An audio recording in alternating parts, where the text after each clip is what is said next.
Hello everyone, welcome back to Metaverse Nomads, Ep.4. So today we're going to pick up where we left off on the economics paper, go back a little bit, just catch up where we left off, and we're also going to talk about what's going down the FTX and Apollo. Also Radium's coming up, let's see if that one's as crazy. And Illivium's just been solid workhorse in the background all week. Yeah, got a lot of good stuff to talk about. Might throw a little bit of Miranda's if we had the time. How you feeling, guys? Doing all right. It's good to be here. Yeah. So we have Ray, Banjo, Ultra, Whitacus, and Bonafide. Hey. Okay. Do we want to open up that tokenomics paper and just get back to where we started? That we can. Do we want to do that, or do we want to run by the other news first, since this seems to be the stuff that takes the longest with the tokenomics? Sorry, I unplugged my headphones there for a second. Oh, I was just asking if we want to get rid of the shorter news before we jump into the paper itself. Yeah. Okay, cool. So this week they've been dropping a lot of environmental art for Illivium. It's been good stuff. They've been talking about all of the plants they're going to be able to like that drop consumables, which is quite cool because the MMO aspect of that game is quite vast. You're going to have to go out and mine to get these shards, basically, to get Illiviums, which is going to be your entry point into the game. What are your guys' thoughts on Illivium? I love Illivium. I love the look and feel. I love the creativity of the characters. What is still unknown is, like, when you go into battle, like, do you have much of a battle plan? Because it seems like you launch off a couple things and then it's pretty much perhaps automated from there. So I don't understand the game mechanics yet, but as far from a visual perspective, the world itself, I think it looks really cool. I think one of the things that also is still an unknown is the requirements, resource-wise. You know, is this something that you ever be able to play on mobile, or will it be desktop only? I know that they have a lot of plans for big open world stuff far beyond what we see here, and supposedly that stuff's being developed side by side, and it doesn't really get talked about much, but supposedly they have some pretty big things in play for the open world side of it. Yeah, there's a lot of people that are bullish on Illivium in general, especially in Rome at the moment. I brought up on screen a bubble root. This Nice. is it's gonna just be something in the environment that grows something that's going to be useful, I assume. But aesthetically, it's quite cool. There's another one. I like the size comparison chart on that one, where they show the human, and then you can see down there its size. You get like perspective on it. That's pretty cool. Those at the bottom there look just big enough for a face hugger, so I wouldn't be too. Don't get too close. Don't get too close. Yeah, there's some really good shots out there of what they're doing right now with everything, pretty much. Spike juice. Yeah, they've also shown a bit more combat this week. Just basic animations, but it's insight on how everything is going to work in the background. Did it cut me out when I showed that? Okay. So I mean, I'm not too well read on Illivium yet. So what's the outtake? What do you expect the game to do a year from now? How's the tokens going to do? Is it going to be the next Axie? What are your initial thoughts? Well, one of the things people like most about Illivium is the tokenomics. Like, if you're looking to get involved in like the blockchain gaming like atmosphere, but you're not a gamer, then it's a great game for you because you don't need to actually play it. You can just put your coin there and then Yeah, I feel like that's going to be a common thing across these new games that are coming out in the NFT gaming space, where there's going to be so much utility just for not just for the NFTs, but for the governance tokens. It's going to be a starter kit for NFT gaming coming soon for every new person or company that's coming in wanting to create something. So Yeah, you I'm can going to have restart my internet. I'm lagging really bad. okay. All right. Technical difficulties. Ye- We'll see you soon. Yeah, that makes a lot of sense. I mean, my experience. So when I first heard about Illivium and I read into the project and looked at their white paper, and honestly, the first thing as I'm reading through and I'm kind of going through my checklist. And by the way, I'm certainly not a pro at this yet, but I'm really trying to get my head around and have my ear to the ground for projects that are developing in the space. And I'm starting to kind of develop a routine for the things that I look for. And one of the things about Illuvium is when I got to the section where it showed how many founders of other tokens and other blockchain projects, big names, are private investors in that project. And that's kind of a thing where you think about, okay, well, aren't some of these people potentially competitors? And like, wow, the fact that they have such an interest in this project, okay, now I'm going to dig a little bit further, because otherwise, what is their interest based on? And so I saw enough that I liked about it that I went ahead and plugged some into their liquidity pool. And kind of one of the things we were talking about in the green room before this, and one of the things that you always have to be concerned about is, that thing called impermanent loss, essentially where when you have two tokens that make up a liquidity pool, if there's too much flex in the price of one or the other, you can actually lose some of the value of what you invested. But they're doing a number of things to kind of head that off. And basically, where it stands, I started on the 7th.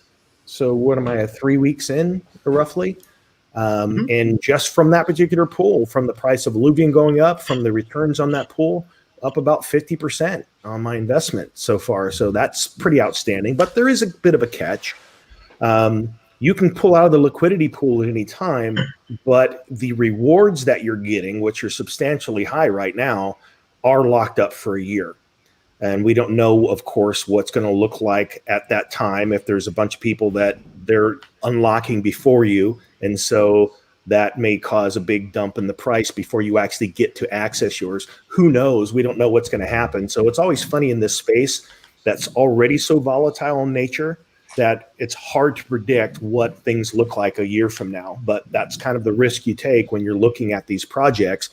Now, I'll add one more thing that I think is relevant to all of the things we're talking about, is that back when I started with crypto, and now I'm kind of transitioning that to gaming projects, started looking at in the alt space and then trying to be every place at once. And then all of a sudden, it kind of occurred to me that the best thing to probably do, at least for me, and of course, this isn't financial advice by any stretch of the imagination, but I started saying, you know what? I'm going to focus not on everything, but the projects that I'm passionate about, the things that I enjoy paying attention to. And so Illuvium and some of the other games we're talking about fall into that category. So that's one of the reasons I really like the gaming space. And I know you're back now, Fancy, so I just wanted to share some of that while you were gone. Yeah, I'm not sure if you spoke about how the devs recently announced they locked up their profits for an extended period. It was already right. locked up, but they've already been funded, I assume, and they're just confident that in the long term it's going to be successful. Like you don't hear many game studios, especially blockchain gaming studios, doing things that are bad for their wallet. Yeah. Yep. That speaks volumes.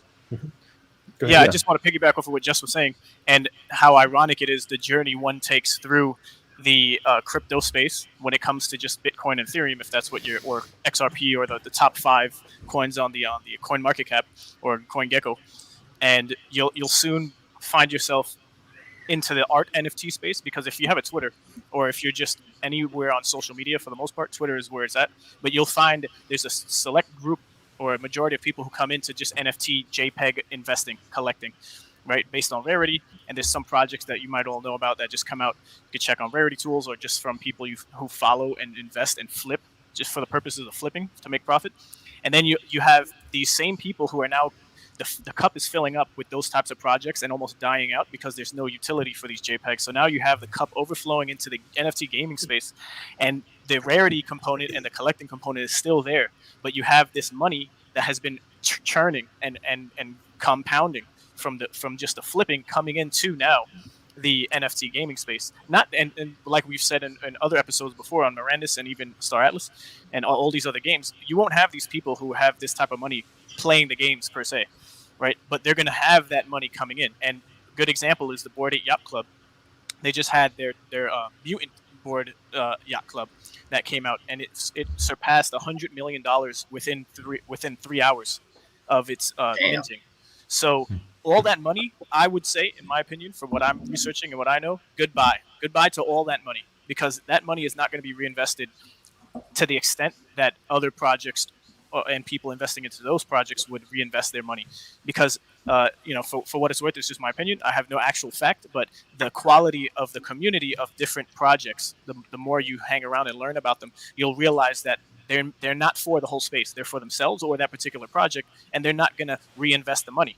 If they don't need to, definitely not. But we're talking about a social class of hierarchy here, whereas you got the rich 1%ers who have the amount of money outside of Ethereum to invest into these projects, and then you have the middle class who might have been grinding it out for years since 2017, right, building up their portfolio and their net worth to then move money around and sell and trade. And now you have the new people coming in who are even, it's just that ladder of success that you're going to have to climb up if you're going to be in the space longer than just 1 year.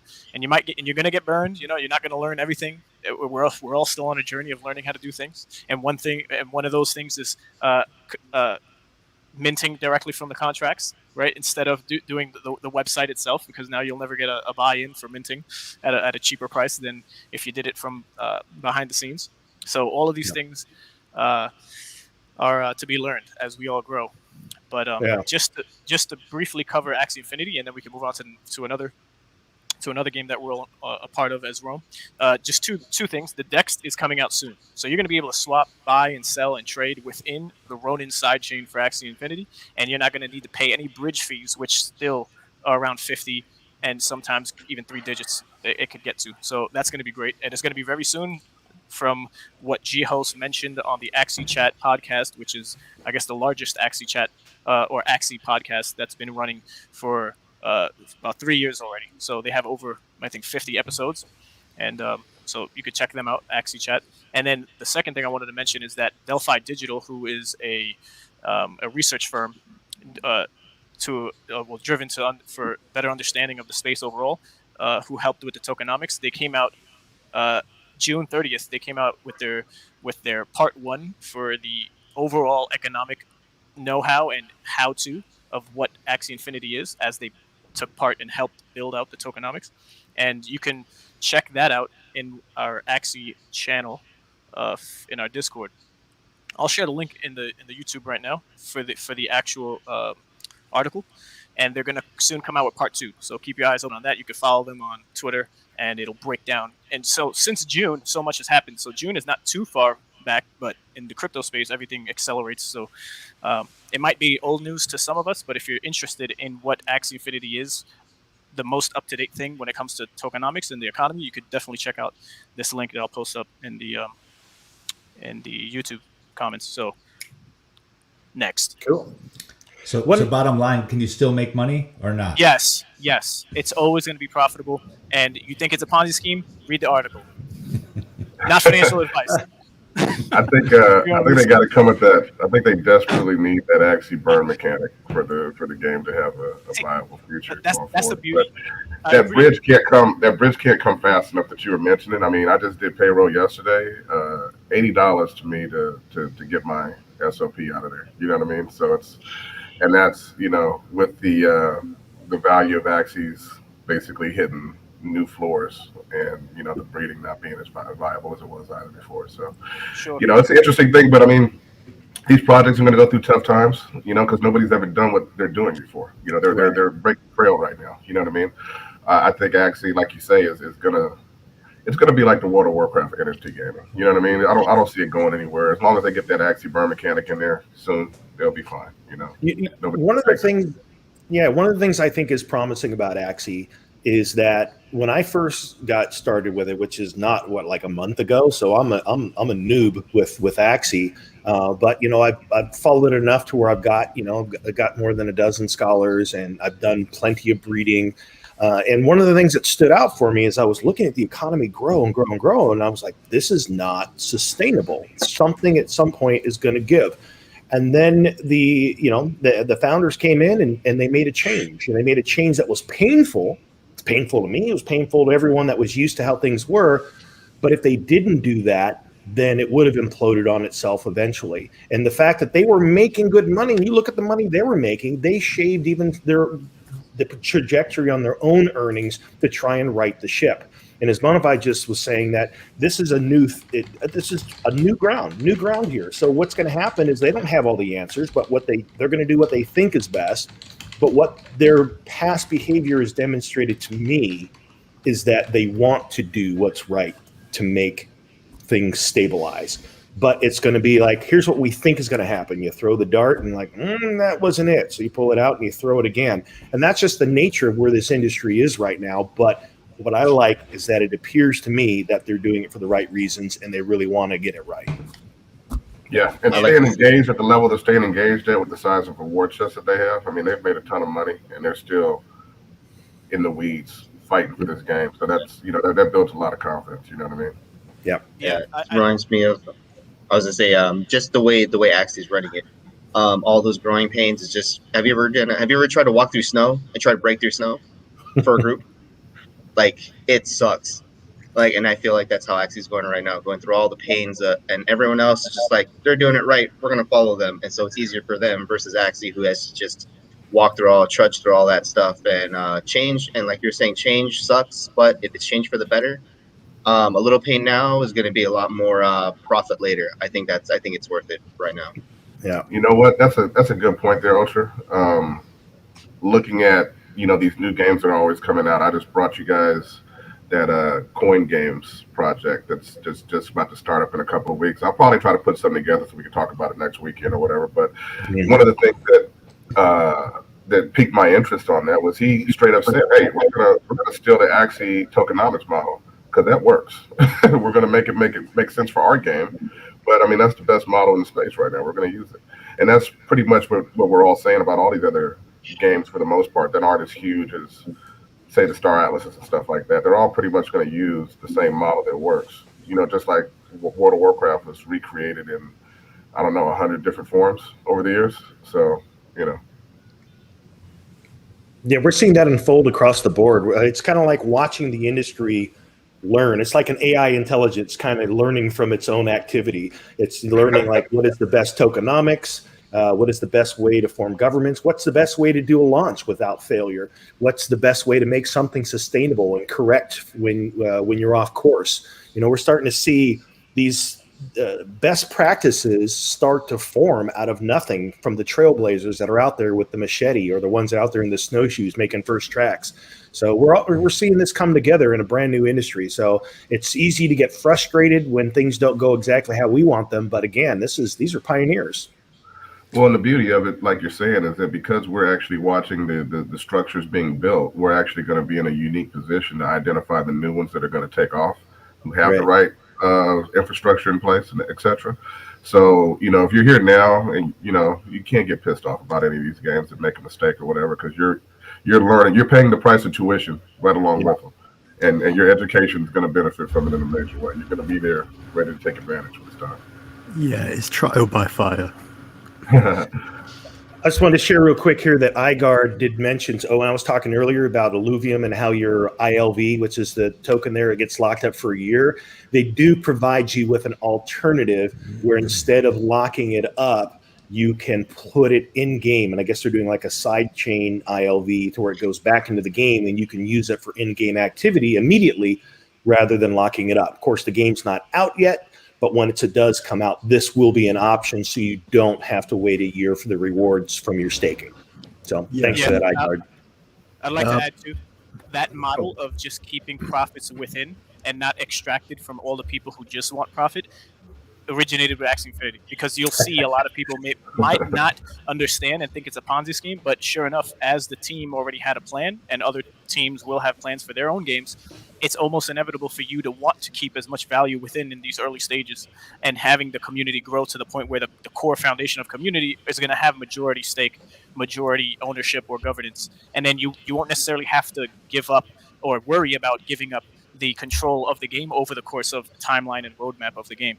So, it's going to be it's a tedious thing, but it's going to take a long time for, I guess, a full game like Axie Infinity to be fully decentralized, because the creators of the games are not just going to willingly give it up automatically. They want to know, and they say it all the time, mercenaries, we want missionaries, not mercenaries, right? People come in, and this is evident in the crypto NFT space just for art. With the gaming, it's a little different because you have all these different components, but we'll see how it goes. I think one of the things that's interesting about that perspective is by nature of the idea that you want people to play for you in other countries, you have to have some sort of extractive component to the money that goes in, right? Because they're not going to play for free for a year or two until some value shows up. So you're going to have some sort of off-ramp for some of that value if people are going to be playing for you. So it's an interesting dynamic. I hope somebody nails it. I think what it looks like is we're at like 2014 or 15 in crypto. And what's going to happen in 2017 or 18 when the market is so saturated you can't really keep track, or even maybe some good projects that are damn good don't get the traction that they would because there's too many projects to focus on. That was one of the most genius things that Axie did with their Ronin sidechain, right? Is because you can have free transactions peer-to-peer on their sidechain, they basically created the feeding ground for what you see happening in the Philippines, where people are just buying groceries or whatever with SLP. You know what I mean? Because it's that easy to move SLP, as opposed to, it's a lot harder to move something like Ethereum for people like that. Those fees are stupid, but you can do it for free on the Ronin sidechain. It makes way more sense to use SLP than even USDC.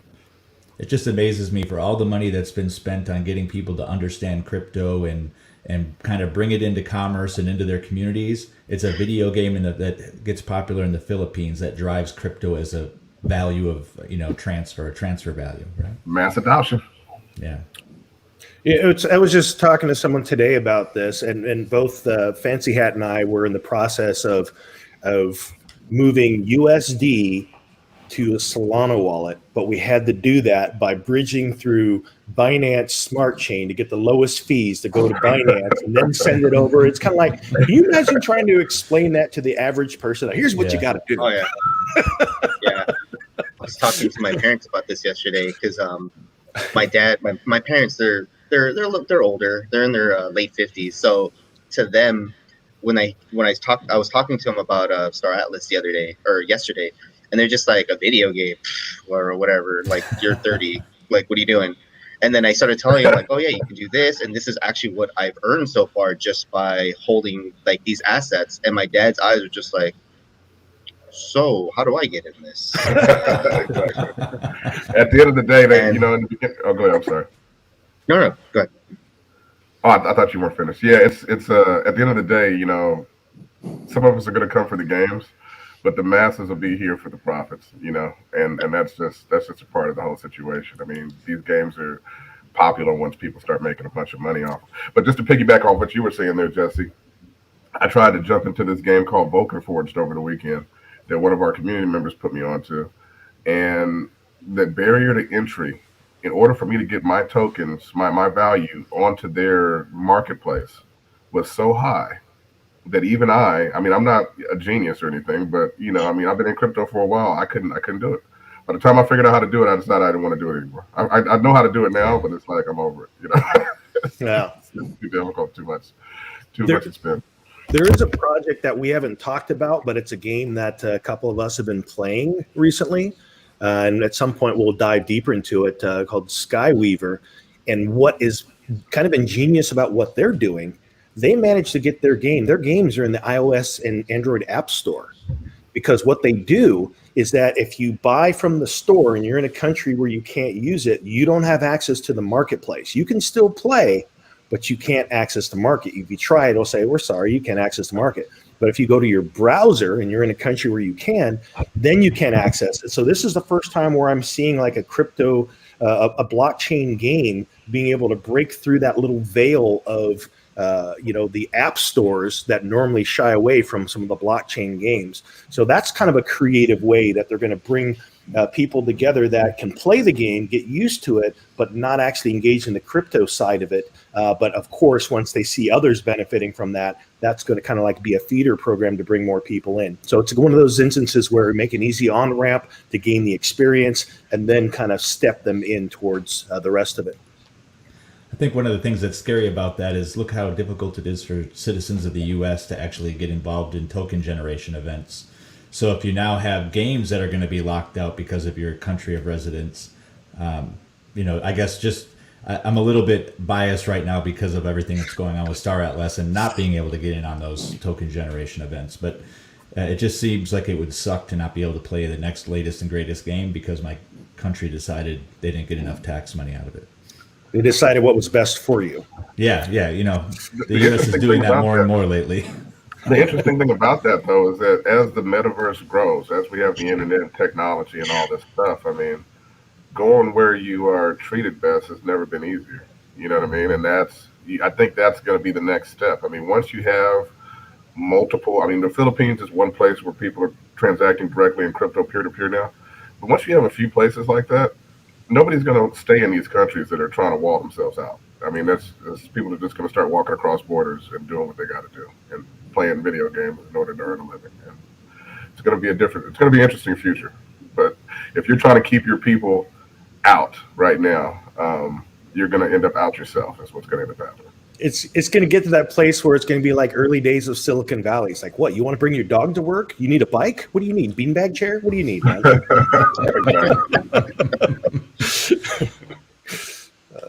5x5 safe space. Yeah. Yep.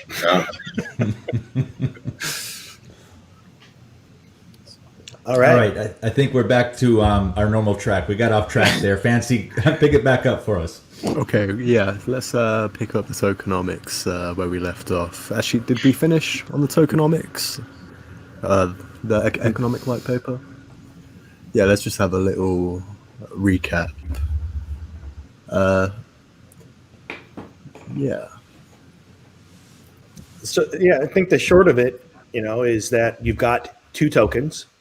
You've got POLIS, which is the governance token, which is going to be something that you can earn on as a result of tax within particular regions, wherever you choose to stake it in the game world. And then you have ATLAS, which is going to be the token of commerce, the utility token for purchasing assets and whatever deals you strike within the marketplace.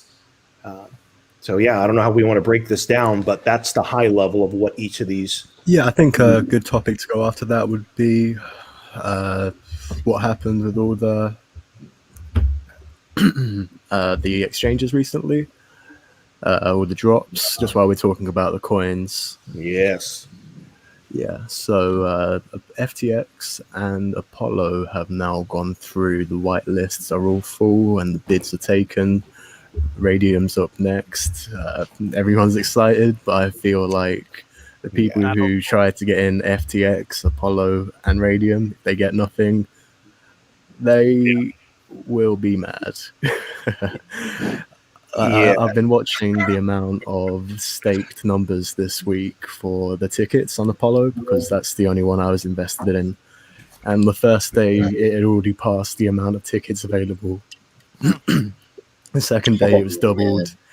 And today, it was up to for every one winner, there would be 10 losers on each one, pretty much. Yeah, so we was all waiting on the button, didn't get anything, even though we had been there specifically from the very start, pretty much. One of the first ones to stake, but they have said from the beginning that it is not a guaranteed allocation, and all of this is designed in a way so it's supposed to be distributed. How distributed, we don't know yet. I know there was talk in the Discord of looking up all of the wallets and seeing if there's loads of I don't know if it all goes into a couple. That'd be quite interesting. The YGG event. Yeah, Hey, that'd be YGG bad. is over $10. So for what it's worth, and what did it start at 180, it hit the market. So the 32 people who got in was just from that Dutch auction of only like a fraction of a percent of the total max supply, and then more than half is going back to the community anyways from playing and earning or just events and competitions or things like that. So it's still, in my opinion, it mirrors the model of Axie Infinity as it's almost like an index fund of NFT gaming companies and their tokens. So Axie Infinity is the largest holding in YGG. So that's how I view YGG. I know I was butthurt not able to get in, as I could have learned how to sign the contract before getting on the website itself. But you learn and you just kind of keep your emotions at bay because the opportunity is still there. If you go a little deeper than the surface.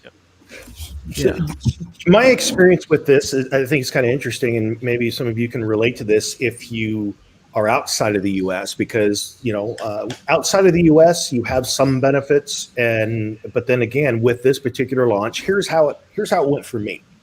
I signed up for all three. The minimum stake on FTX, I think I had to put in the equivalent of $7,000 in the FTT token, and then from there you also have to put in a bid. The max amount you could bid was 500 USDC, and then on top of that, up to 5 FTT, which are like $50 each. So technically, and that's your bid. And if you win your bid, you would have got 180,000 ATLAS and 1,800 POLIS for that bid. So if the top bid went in, that means you spent $750 to get that amount of each of those tokens. So then once that goes in, and then all of a sudden when it comes time for who won the bid, if everyone staked the full amount on that and put in the highest bid, then it goes to a lottery just like the others. And that's the only one that was on an actual exchange, FTX. The other two, that made it an IEO, initial exchange offering, versus the decentralized, the IDO, which are the other two, which is Apollo and Radium. Even though I staked, and also because I staked, I'm somewhat at risk because your stake is locked up for a certain amount of time. And so all those people that were staked, also there's probably going to be a dramatic impact in the price of FTT once it comes out of stake. So then I have that amount at risk and the loss that comes with that. The same thing for the amount of paid PAID that you have to put into to Apollo, and in that case, I put in the max that was available there, 4,500, and I think paid at the time, I forget exactly what it was like $1 and some change, something like that, or I don't remember if that was Radium, which one. But in that process, same thing. Both Fancy Hat and I today were on live together, and we're chatting with each other, and we're like, wait for that whitelist to come up. Boom, we wasted no time. I mean, he's telling me, I'm stretching my clicking fingers here. I'm getting ready to go. And still, neither one of us got any. So the whole lottery thing, and this is my first experience with doing this. And the truth is, I don't know that I would do it again, honestly, because I don't buy lottery tickets. I like to take calculated risks and gambles and things like that. And it just felt way too lottery for me to actually go through this process again. We've got one more, and that's Radium, and that's the one that US has access to. So it's actually going to be the one that has the largest amount of competition. Yeah. So the only thing, what does that leave us with? Because all of us, at least on this show, we all purchase posters as a part of the ATLAS pre-launch thing to be able to get some rewards and stuff for that. That will guarantee us a small allotment, but it's fractional compared to what we would have got if we were able to take part in any of these here. So little butt hurt here that I wasn't able to get any of that. I would have thought I would have got at least some as a part of being a part of this project, but it didn't work out that way. So I guess that's something for me to learn, and also something for the companies that do these types of launches to go forward to figure out ways to kind of rework it so that their audience and the people that have been a part of the project for a while can feel like they're included. Yeah, I don't think we've seen a fair launch yet in the different projects that we've been paying attention to. It seems like there's always somebody that gets on the inside or figures out a technical way to get ahead of everything. We saw that in a couple different things recently. And at the end of the day, I get it. You want a lot of value to come in, But if they had done a fair launch where, let's say there's 10,000 wallets and done everything equally, that money would have allocated into the top 20% of wallets probably within 6 months. So it just seems to me that if you truly want to create a decentralized and fully equitable economic system, your fair launch has to be all wallets on the chain playing the game from day one. That's the way I look at it. Well, on that note, the only fair distributions I have seen so far is when they whitelisted certain addresses to be able to take part. And so that's one thing that Coin Games is doing right now. Most of us already got locked out of it, is that the original people that were in their Discord are going to get whitelisted to make sure they get a chance to take part prior to the major sale going on. And you saw Gala do that when they, after their fiasco with the boxes, they came back and did a whitelist drop as well. I've seen the same thing with like LEO Trades with Super Farm. His first drops, the community raged at him because it was a similar problem, and then he ended up having to do some whitelists off of his Telegram channels in order to do it. And I think that's pretty much the model going forward, is that if you want to protect your community first and prioritize your community, you're basically going to have to find a way to whitelist some of your community or a lot of your community members in the beginning, and then open it up to the public and allow the hyenas and the wolves and the vultures to come in there and throw a bunch of money at you afterwards. Yeah, I think it really says a lot about the demand for ATLAS and POLIS that people were willing to pay at least £400 for just the right to participate in a lottery system. Yeah, that consider that not everyone wanted to do that, but it was still like 10 times oversubscribed on Apollo. So how much is that gonna increase by the time everyone gets a piece of it? Is that, it gives you. Go on, Banjo. Well, I was just gonna say at a higher level, it does really well for the Solana network, right? All these people, I've never known of Solana, or really I knew what it was, but I'd never done anything with it prior to Star Atlas, and I think that goes with a lot of other people. And I'm starting to see a lot of cool projects on the platform that I had never seen before. So I think if you are an investor of Solana and you see games like or projects like Star Atlas coming in, you've got to be encouraged to just hold to your tokens and see the value increase. And if I'm not mistaken, I haven't paid attention to the price, but it's gone up pretty significantly in the past couple of weeks. It's jumped about 20% in the past couple of days.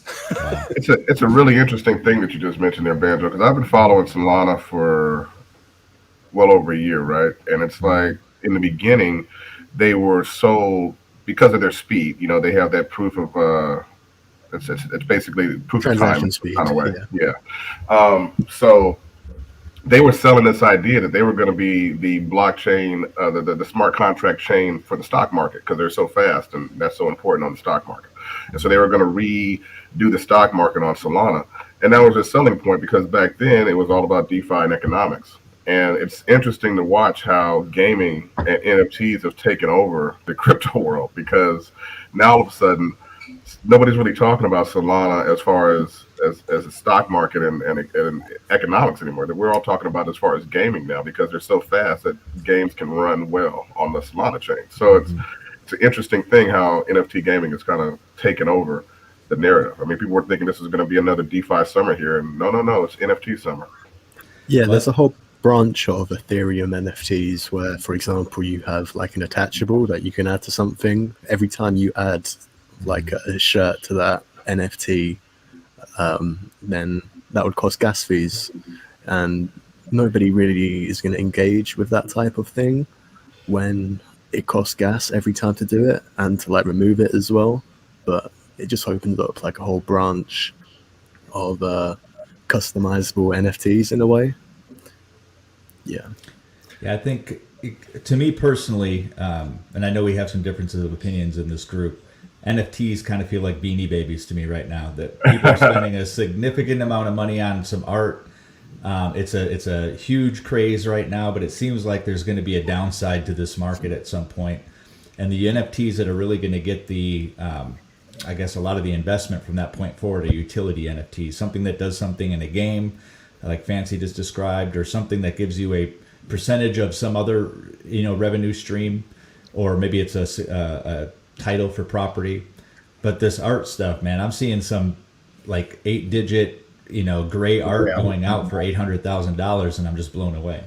They got, they got the pet rocks, man. The pet rocks are going crazy right now. Frankie with his joke of a point to be made that anybody who's just ape into any project, he just made some JPEGs with rocks that have no utility other than just what it looks like, a 2D image, and there was like 800 plus Ethereum that went into it, and he was getting a lot of flack for that. There's only like 100. There's only like 100 of them, right? So it's, so the quantity is scarce. I think it's one of the oldest as well. It's the 2017 thing. I think it's going to be key. I think a lot of the ones that are the first ones, basically because they were there in 2017, those will probably all see significant value. At the same time, we all know it's a huge bubble. You're going to see a huge crash, and utility is going to be the name of the game at the end of the day. One of the factors that you don't hear people talk about too much, but it's definitely a big one that's influencing this bubble. And I have a direct correlation to it in the internet marketing space. When PayPal first came around, if you were a merchant where you had a PayPal account, you could accept PayPal for payment versus someone just pulling out their credit card and using some other merchant processor. You could get the PayPal money from people easier because it was funny money. It was money that was sitting in their account. They didn't have to break out their credit card or their wallet. And so what we're seeing as being a big influencer with the NFTs right now is the fact that we're dealing with old crypto money. And what's funny, when we say old money, we're only talking about 5 to 7 years, old crypto money. But what that is that's people that have an association with having purchased ETH for $40 or Bitcoin for $1,000 or $2,000. So they have this money that's sitting there and they don't have the same relationship with it as they do with fiat currency. Now, if a person had to break out their wallet and buy an NFT for $10,000, you're going to have a whole different experience about doing that. And so because of that, it creates this false economy where there's people that are just now getting in, they're assuming that this is the value of these things, and it's not. It's the perceived value that people have that are spending crypto that they paid less to get that crypto for. And it's creating this really strange economy right now. I don't know how I feel. I don't know how I feel about you calling my Ethereum funny money there, sir. Next, you're going to tell us it wasn't an ICO. You trying to say my Bitcoin isn't real? Is that what you're trying to tell me? I'm saying none of it is real. But what's interesting is, getting back to Star Atlas, I was surprised at how much the posters held value. I thought it was going to crater down to just entry-level dollars. And I keep looking at my poster prices, and I'm like, this is fucking awesome. This is great because I'm going to get the assets on top of that, so it's going to even be worth even more. Yeah, on the new website, they confirmed that you're going to be able to place posters inside your ship, and the wording made me feel like it would give some type of morale bonus to your crew of some sort. Yeah, that's what I got. I like that. Oh yeah, and the new website as well. We haven't talked about that either. There is another factor, though. There's another factor with it. Sorry, go ahead. No, I'm just saying. I just took a quick look at the posters right now, and even the cheapest poster, the one behind me actually, is it's still like around $300. The reason I think that is at $300 is because we got to remember there's people that are still finding this, that are finding old information and don't know that a drop has taken place. So there's some people that are paying for stuff that don't quite understand yet that they're not going to get the associated value. That's what I think is one of the things that's helping to prop it up. Nostalgia and potential, I think that's another one. But there is definitely a chunk of that is people that are hearing about the project that don't really understand the full value drop in the posters. I think there's also, I agree 100%. And I think there's also some ambiguity around what's been said about the posters in relation to the badges. We've heard that badges will have some sort of future loot rewards tied to them. Recently, we've heard that the posters might have some sort of positive attributes to them, but we don't know what. So I think there's just we've seen a lot of speculation around NFTs. We've all bought some in a highly speculative market from other games. I just wonder how much of this is also people speculating for a 1 or a 2 year out where this poster might be in value or benefit. Well said. The POLIS, though, we're on the topic of POLIS. We got it on the screen. I'm curious about your guys' perspective about how it's going to be used in game, because I don't see how you don't well, we know there's DAOs, right? Let's start at the DAOs. There's the company DAO, then there's kind of the game DAO. There's the faction DAOs, or maybe I missed one or added one in there. But regional, maybe. It comes down it comes down to company, faction, and then the regional. The regional, right? So regional is really what a lot of guilds are going to be paying attention to, because it'll allow you, if your guild or clan or corporation owns enough of that in that region, you get to control the prices and kind of control the region. So it's kind of it's one step above I guess a guild or a clan DAO, which we've all been asking for, and I think the company has heard that the community needs that. But we're as a clan or a corporation, you're going to need a lot of polis to kind of own your area in relation if you want to get a planetary system or something larger. What do you guys think? I think you have to own it, but also there's been hints of your activity being a factor in how much influence your polis has, because that was one of the concerns. Is like, can these private sale guys just have a massive vote because they're getting access to polis that we don't have access to, which would totally suck. So if the mechanism is to say, okay, you have polis, but how much is your influence because of your game activity? And that's the weight that your polis carries. That's a strange kind of dynamic, because I don't know how you actually, I don't know how the mechanics for how you include that in a governance token, because it's normally, if you have the token, you got the vote. So it's going to be really interesting to see how they do that. But that's my understanding of what they're shooting for anyway, is that it's also going to be your relationship with the area of governance, whether it's the planet, whether it's the region, the faction. Like, how are you contributing to it? What is your political standing? What is your activity, kind of thing? I'm wondering. I really like that. If that system does work, where it's not only the polis, but also the activity you have on that system, and if it works out, I think that would be a pretty good system, just because you don't want people that don't play this game to vote on how the game's going to be affected. Like, just because they're going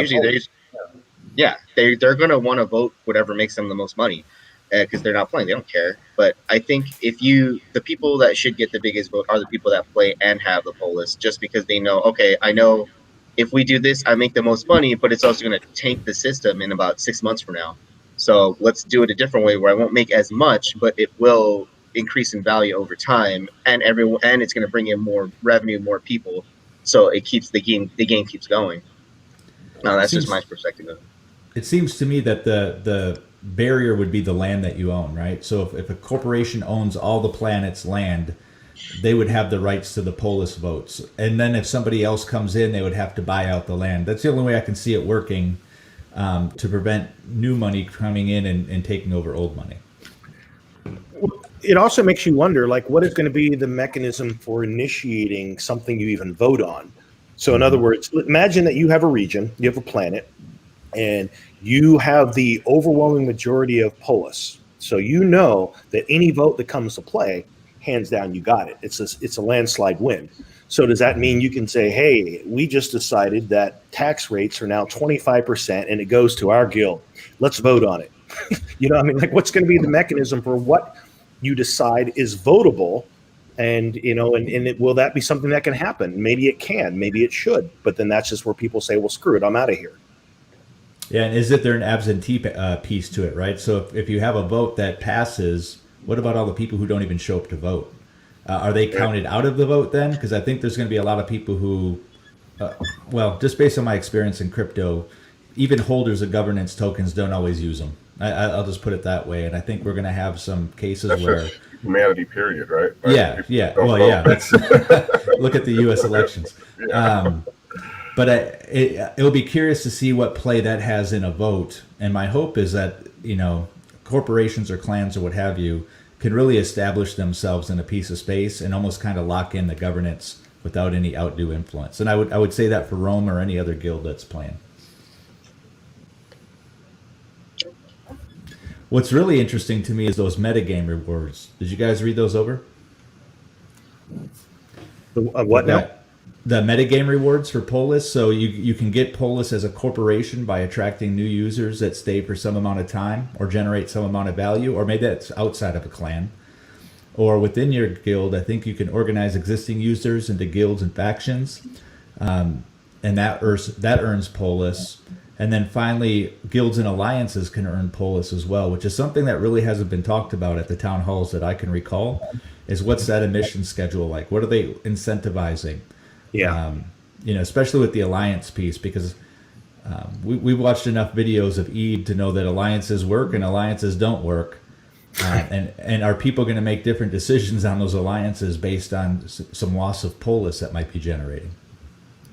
That's an interesting concept, actually, right there. Because in my experience with a lot of these games, Banjo alliances become powerful. They dominate the game, then they break apart, right?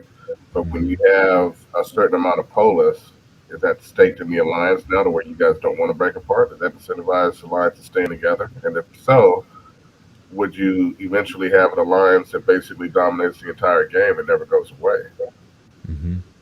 I think it's going to be very similar to history, to be honest, like kings and queens, how quick their reigns can be sometimes. Yeah. Yeah, it's all about just what you do with your power, if you have any. And yeah. Well, I think that's where the part that comes in, like the additional influence beyond just having the amount of polis in your possession. Because if that was the case, then why would you lose power if it was heavily weighted to just having it and having it staked? Because no matter what happens in game, you still have it. You still can vote and have that influence based on it. So I would love to see Star Atlas dev team come up with some additional mechanic that stresses how influential your polis is based on in-game activity, because then it would fall in line with exactly what you're talking about, Fancy Hat, with how we've seen influence ebb and flow throughout history. Yeah. One of the things Michael did say over on the Discord was that any polis that was staked into a liquidity pool would not be able to be leveraged in-game. So there's going to be those investors who take a lot of it just to make money off of it with a liquidity pool. They'll be, it's the way he described it, they'll be removed from the in-game impact. I'm not sure about the external impact. So then they would just be reaping rewards on taxes that are pushed that way. Yeah, appreciation and swap fees essentially is what they would be getting. Like anyone who contributed to a dual token liquidity pool is looking for that. The swap fee earns revenue, and then hopefully the coin appreciates over time, and then you get into a permanent loss like we were talking about earlier. But it's something that I think is encouraging because it keeps the whales who just want to make money by compounding their growth out of the game, which is helpful. What do we got on the screen there, Jesse? Oh, I'm just scrolling down, and I felt this today. I know you did too, Fancy. We felt that one, that minuscule amount of public sale where we pushed that button as fast as we could, and we got nothing. Yeah, it would have been nice if, like, I did think the initial amounts were quite small for the tickets on Apollo, but it would have been nicer if they were smaller, like 10 times smaller, for example, and everyone got a chance to get involved, or if the public sale was 10 times bigger. Yeah.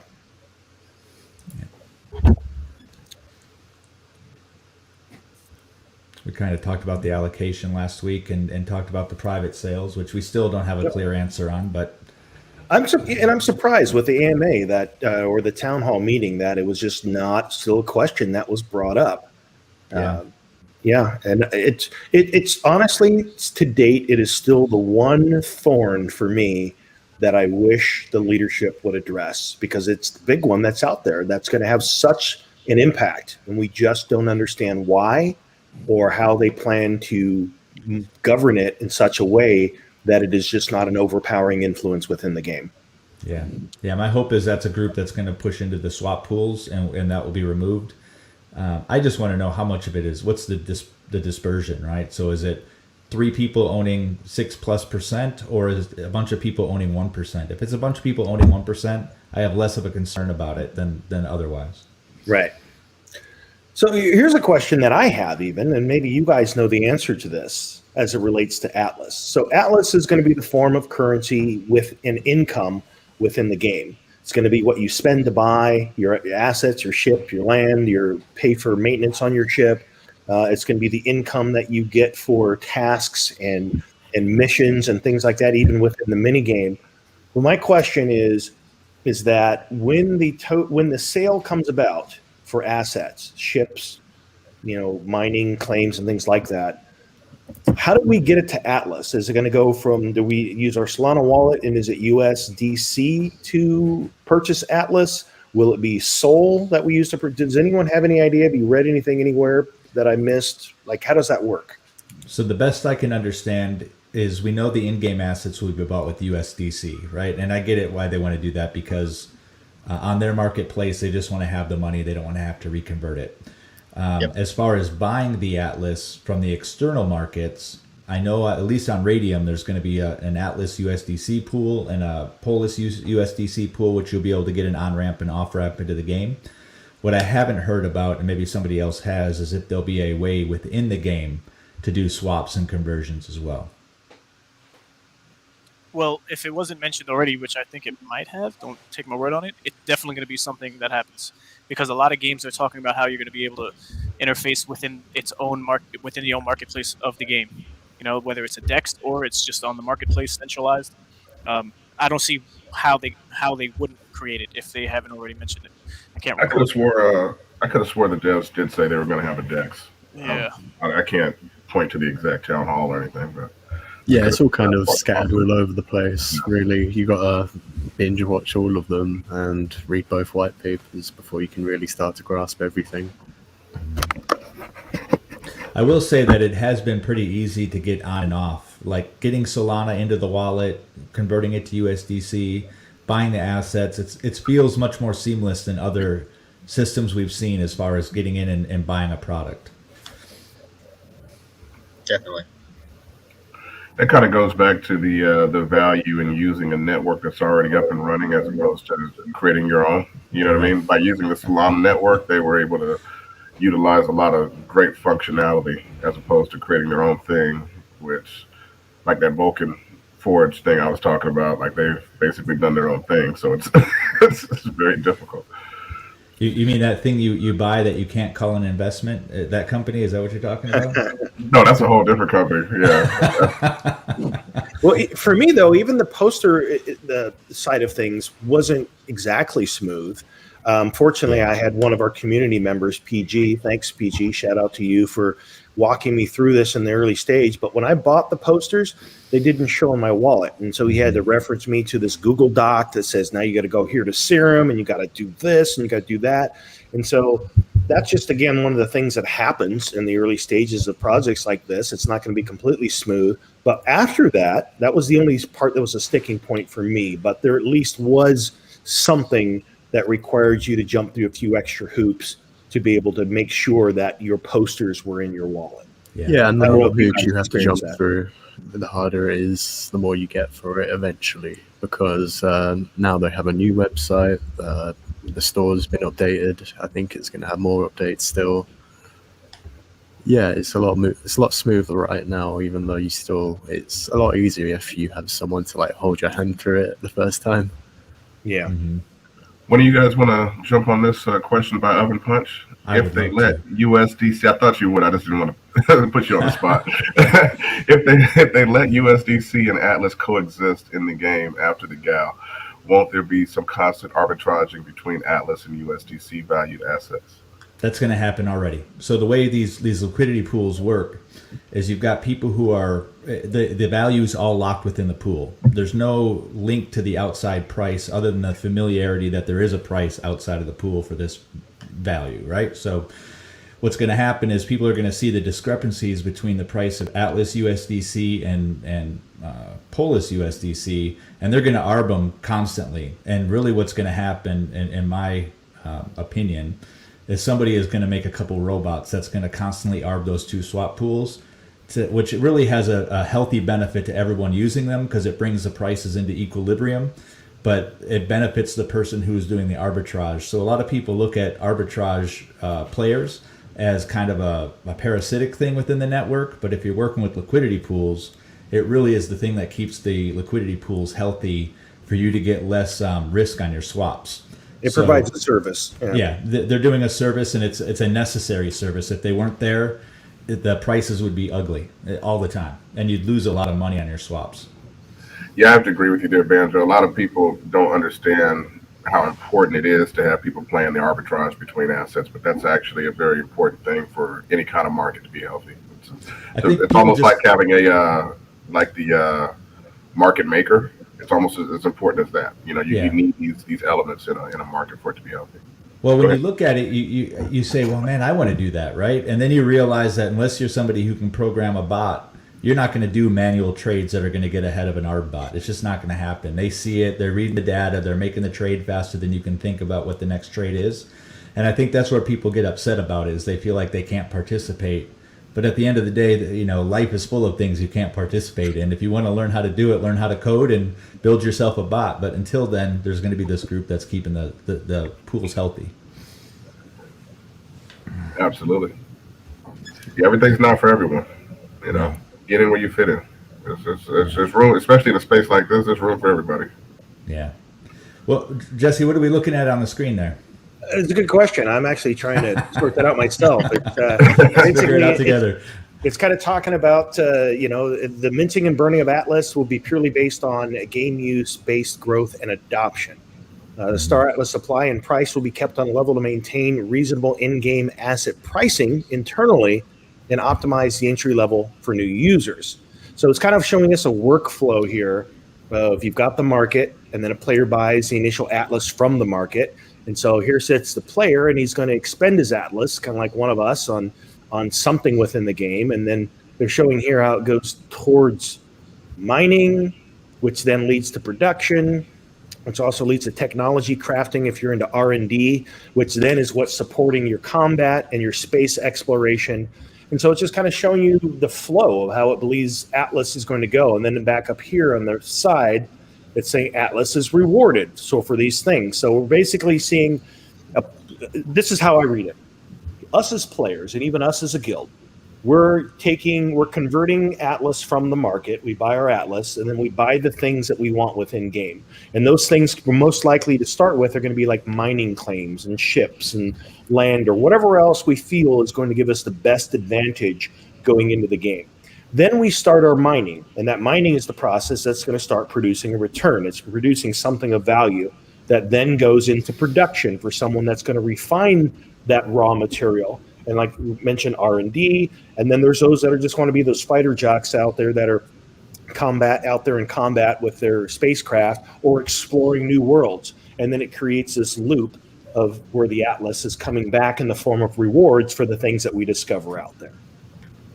Yeah, what I wonder is, so if you're a player who puts in, say, for example, $100, how long would that feedback loop need to be in place before you're able to fully upgrade your ship, add all the components, send your crew person to all the academy training it needs, just the morale, anything that you can buy in game before you're done and you're ready to start DCAing out with profits like that, the mark where you can actually be happy with what you have. It's quite interesting to think about. The thing that always stood out for me, because I had this in my head before when I was thinking of games that I want to participate in and the way that I wanted to invest in them, was that I wanted to have a year turnaround for, if I put something in, I wanted to be able to see a return on that within that amount of time. And while we don't know what that will look like within Star Atlas, I recall, and some of you probably recall this as well, as the CEO at some point actually using that as a point of reference for kind of what a person might want to experience. Not a guarantee for sure, but a reasonable expectation for what a person might want to see back for their and I'll use the word investment. Investment, I said it, in a game. We all say it. Did anybody catch on fire just now? Anything burning? Yeah. Holy water. What do you call something you buy with the intent of making money with it? Give me another word other than investment. Criminal. I don't think there is one. Contribution, maybe. That's what I've been using as a substitute. Contribution. Mobster.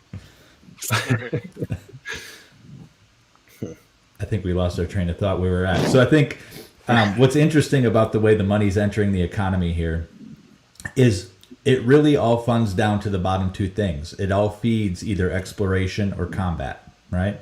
Yeah. And based on other games that we've been looking into, I think it's a pretty reasonable expectation that combat is going to be the name of the game long-term in Star Atlas 2. I think there'll be the discovery phase, the build phase, but once you've got, safe space and medium space fleshed out and largely taken over, then it becomes about combat and feeding your resources as you're now pushed into a more dangerous area to fight for the same resources because we're mining out all the safe stuff. So it's interesting that, I would say I don't think a corporation is going to be successful, a big one, unless they at some point get into combat because they're going to need it to explore and grow.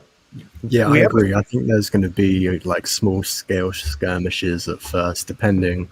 Actually, in the trailer they released where they talk about that planet-sized diamond could cause a bit of conflict, but Exactly. I think for at least the first 6 months, everyone's just going to be chill. But eventually, it's going to be like a great war that just eclipses everything. Like 2 factions are going to fall out, and everyone's get drawn in. Because everyone has alliances at that point and trade routes. Yep. Yeah, I love that part about games. How the what's the word I want to use? How the society changes of the game over time. Because you're right, Fancy. In the beginning, everybody's going to be like, "Oh no, we're not attacking anybody. We're just friendly miners. Everything's all good. We're shipbuilders, and everything's fine." And then eventually, either through boredom or through conflict, these tensions are going to rise, and you're going to start having that all-out war action, and you're going to have the beefs and the enemies, and certain people are going to hate each other forever. And, then we get to write stories and books and have journalists talk about it forever. You know what I mean? It's going to be cool. It's going to be inevitable because it's by design. And when you hear them talk about how they built this game and even the way that they stress how when we go into it, it's essentially, it would almost like if you had, one of those guys that do the trailers for movies. Imagine 3 factions thrown on an island. In the middle of that island is a big diamond. Who will get it first? So by the very nature of what they've created, they're dropping us into conflict. And so there will be combat. Yeah. I think the first major battle is going to set the tone for kind of the future of the game, or maybe the next year or two. Because I think what's going to happen, you're going to have all these tensions that have been building up and get tightening and winding up as different groups have, interacted with one another, maybe not in the way that they had hoped or intended. So you're going to have these animosities that start to building up. And as soon as one group fights another, you're going to see sharks to blood, and you're going to see all these other groups show up. And then all of a sudden you're going to see, who's getting involved with who, and you're going to see a kind of a meta alliance kind of show up after the first big battle. That's what I'm hoping for. I think it's possible. Well, just to piggyback on that, one of the things I've seen is sometimes you don't even know how big certain alliances are until the swords get drawn. Mm-hmm. So then that's when you find out, oh, this guild is with these guys, and these guys over here with those guys, and so we're not actually friends, even though we're neighbors. And, that's that's where you start finding this kind of stuff out. Is once the shots are fired. What I want to see is Beebs on a Titan class ship and just go around the whole place, just wrecking stuff and causing chaos. There's going to be those players, right? The guy who's got too much money that he knows what to do with. He buys the biggest ship and just, drags his dick through the whole planetary system. But that's the best way. That's the best way to resolve conflict. You're like, you know what? Why are we fighting each other? Let's take him out. And then we'll just put everything. Yeah, that's the idea between a 3-faction system. Really, it's quite ingenious. Yeah. I think that's based on what we've seen. That's what happens. You get these groups that get too much power, then people start to gang up against them. Alliances and treaties break. I think the intrigue of the game is what is most alluring to me. Is that dynamic. And it's going to really tell a story over time. And there are, like I think Jesse made reference to it earlier, someone's going to document this. And we're going to kind of be part of that storyline. I can almost guarantee we're going to be part of that storyline to see how something lives over time. So if you think about the MMOs you've played in the past, and we've all played some for any period of time, no one took those stories. right? No one was documenting that stuff. You can't go back and really reference it to any great degree. So it's creating a whole nother like historian, like game historian role. And Well, kind of Fancy, is like happening. you said, like you just said a moment ago, Fancy, like there's 3 factions isn't genius. You know, the saying, 2's company, 3's a crowd. It's definitely set up in such a way that there's going to be this constant ebb and flow of conflict. Speaking of the factions, because someone want to kind of recap what was shared on the town hall this week about the factions, we learned some new information. The only thing I heard of in the town hall when it came to factions was we still don't know. Nobody really knows what's going on until most likely day of when we have to actually do it. So that's when we're going to have to kind of choose which faction is going to benefit us the most, depending on how we want to do it. And then the other one was, I believe it was Funcracker saying he wanted to know, is it better to have one account in one faction, or is it better to have multiple accounts? So one account in each faction. And the biggest thing that came out was Michael said it's better to have one account just because you don't have to build up each account with their skills. Like you're gonna have to keep building up skills for every single account versus just having the one and then you have the faction passport to let you go into the different factions. It'll be interesting to see if people try to circumvent that by creating kind of 3 mini guilds to have access to all the resources, or if most guilds or corporations will go into one faction to capitalize on it. I haven't been convinced one way or another yet. One seems easier, but one seems more fruitful. Any thoughts on that? I think both worked out very well. I think they've talked about discouraging that. So if, in my view, if the developer is telling you that that's not what they want to have happen, and they hold the keys of shifting influence and nerfing things, then you're pretty much, unless you can figure out a way to capitalize on it real quick in between nerfs, then you're wasting your time. And especially if there's so much influence that's going to be placed on a skill tree, and you have a sole avatar to an account that is you, that represents your space in the world. If you start to spread yourself too thin, then you're not going to be able to do much. And that sounds like what they want to have happen. They want you to focus on a single account, and that's how you'll be empowered within the game. And so I trust the devs on that. Yeah, I agree, Jesse. And you spread your polis around too, right? If you're a guild who wants to concentrate your power and take over a faction, if by spreading into the 3, you're creating well less opportunity to do that, I guess. Anyone else? Yeah, no, that's absolutely right. Yeah, I It believe. has to be very big and very strong to make it work. Yeah, absolutely. 3 guilds, it would take a lot of organization, especially since nobody knows what they're really going to focus on publicly, apart from IA at the moment, shipbuilding. But yeah, for them, that would make complete sense if they're going to be building all these really expensive ships. Communities could be stronger together. You could just literally dominate an entire side of the map and just have strong trading partners. There's a lot of options. I'm curious what your guys' thoughts are. Like, just imagination wise, like what could an entire guild be dedicated to? We know that there's someone that's doing the shipbuilding. We've talked in the past about someone could be doing salvage. Like, what kind of things do you guys envision within the game that a guild could say, hey, that's our focus. This is our niche. We're going to stay in our lane. Well, I think you'll only get so far if you just say you'll stay in a lane, and that'll be more evident as you'll play the game, I think, in my opinion. I think it would be technically more of a company if they're just one profession rather than a guild. I think that's the definition.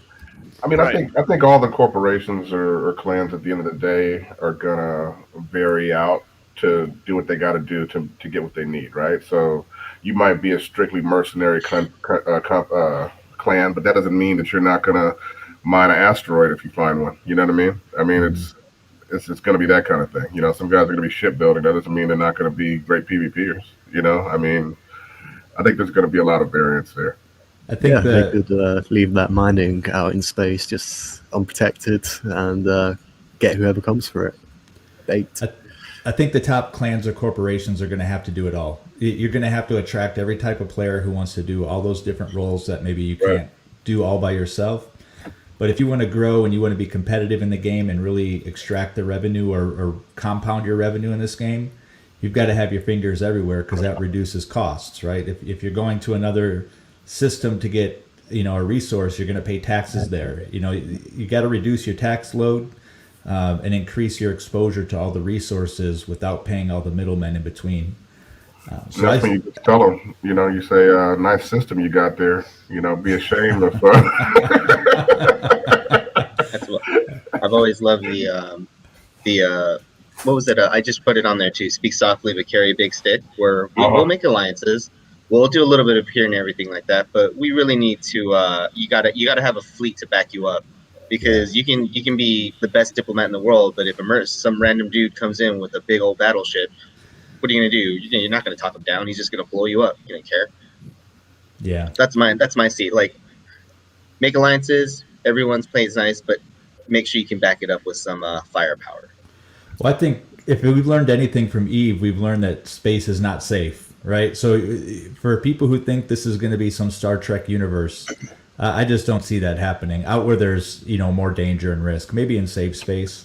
But once you get out to, medium space or deep space, you're going to see human nature show up just like it has in Eve. And power is going to be the name of the game. It's going to be how much power do you have over the other group? And then after you have that power, how good is your skill after that group? Because we've already seen cases where a smaller fleet, if you will, can take out a larger fleet if they're good and they're coordinated and disciplined. I'm curious. I think that there still might be some room for some parties that want to remain somewhat neutral. And the way that I think you might go about that is with alliances. And one of the examples I would use is actually one that I heard in a discussion on another YouTube channel where they had the CEO on, and they used an example of, imagine that you have a concert or something awesome, a DJ that's doing an awesome set out on this planet. Well, if you're someone in Star Atlas that doesn't even own a ship, you're going to need transportation. Otherwise, you're not going to be able to get there. And also, you're going to need a ticket to get in if it's not your venue.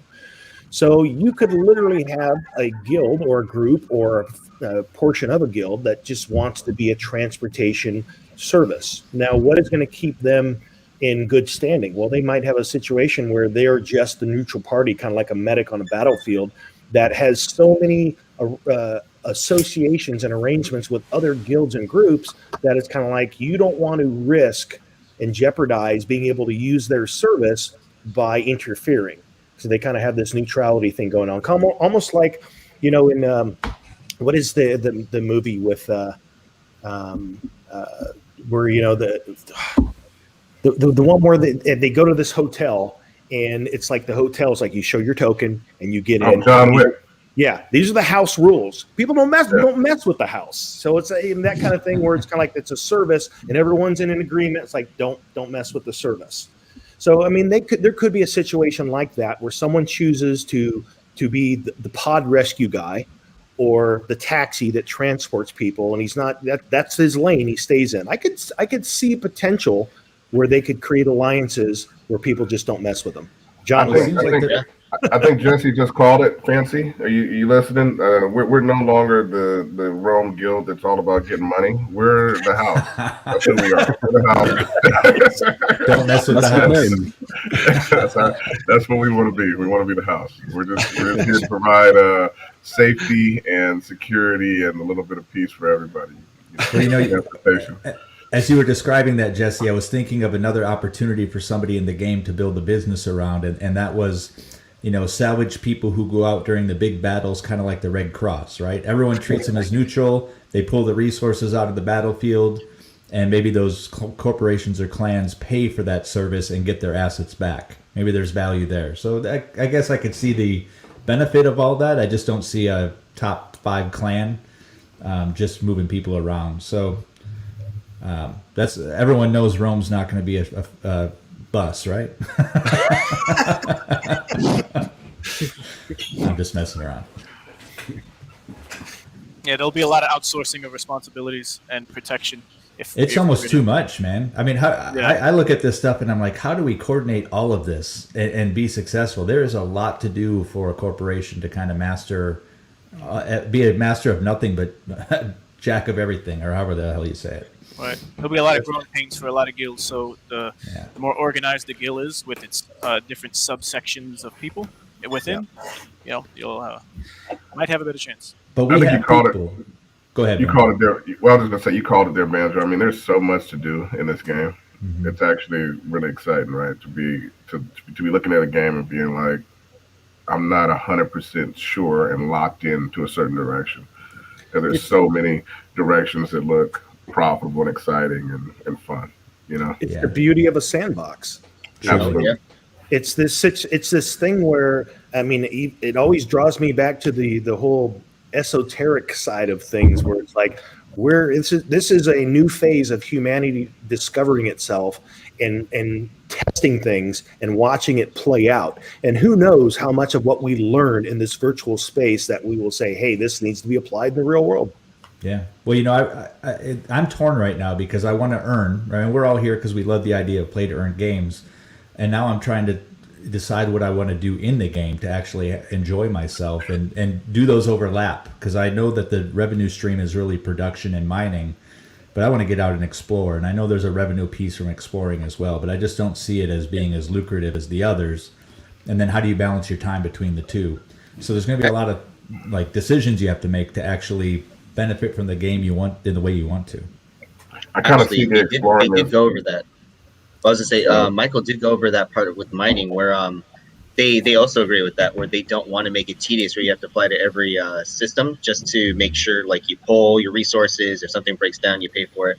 He did say for that particular instance in mining that I think it's an interface, and you can do everything in one shot when it comes to it.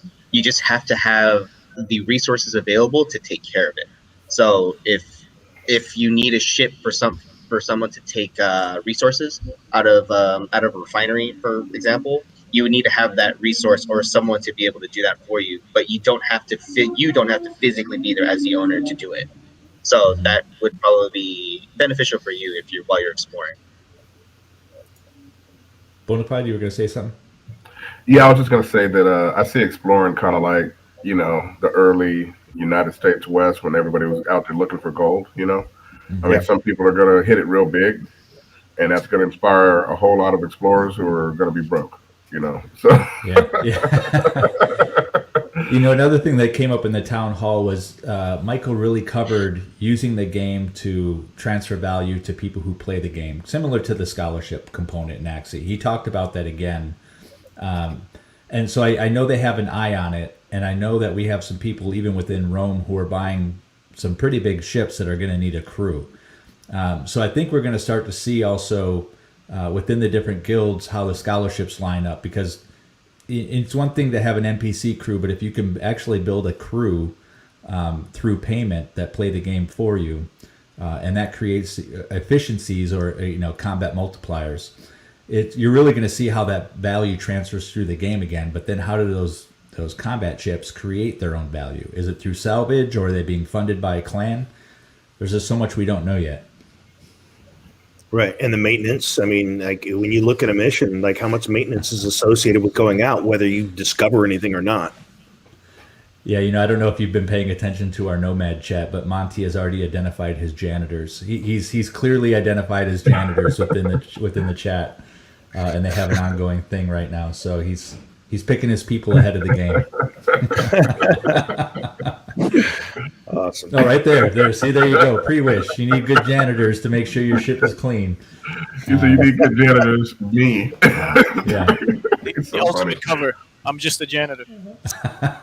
Oh, that's a good one. Oh, wait a second. I think you're talking about spies within the ranks now, right? Oh, yeah. Maybe. Oh, pre-wish. You just got put on the radar. What else do we have on the screen there, Jesse? Well, let's see. Where are we? We're still looking at tokenomics, but I think we can drop down below that. We've seen most of this. When it says the big governance header, that's when you should stop, I believe. Okay. We'll keep on going then. Are you going to zoom in? See stuff that we don't. Yeah. Well, when we get there, there's some new photos that dropped in Star Atlas for ships, and awesome. they look pretty interesting. Any new models? Not So that I'm aware of, but are go you ahead. talking about the skin and the high D pics? Yeah, the skin for the Opal jet, but then Yeah. also there was one with a environment in the back.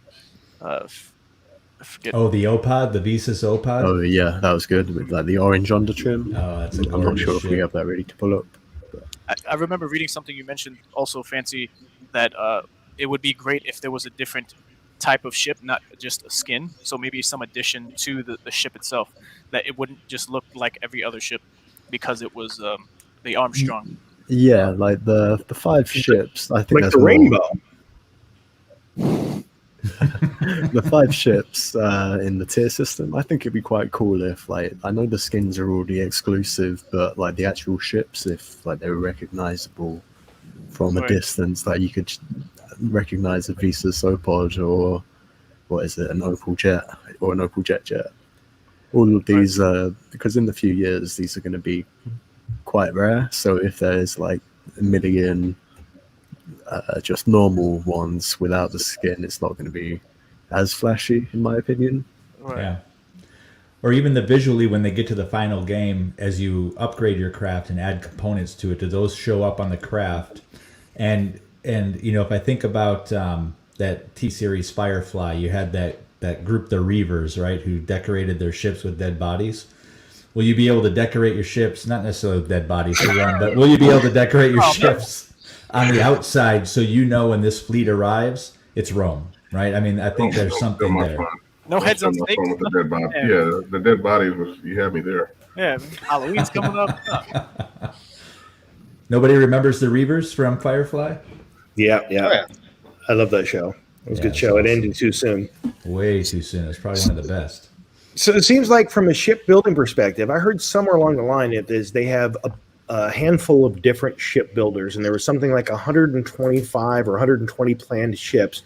But all of the ones that we've seen thus far, for the most part, seem to have some association with Pierce, except maybe like a couple of them. The one that seems the biggest departure from design style of the Pierce ships is the Rainbow.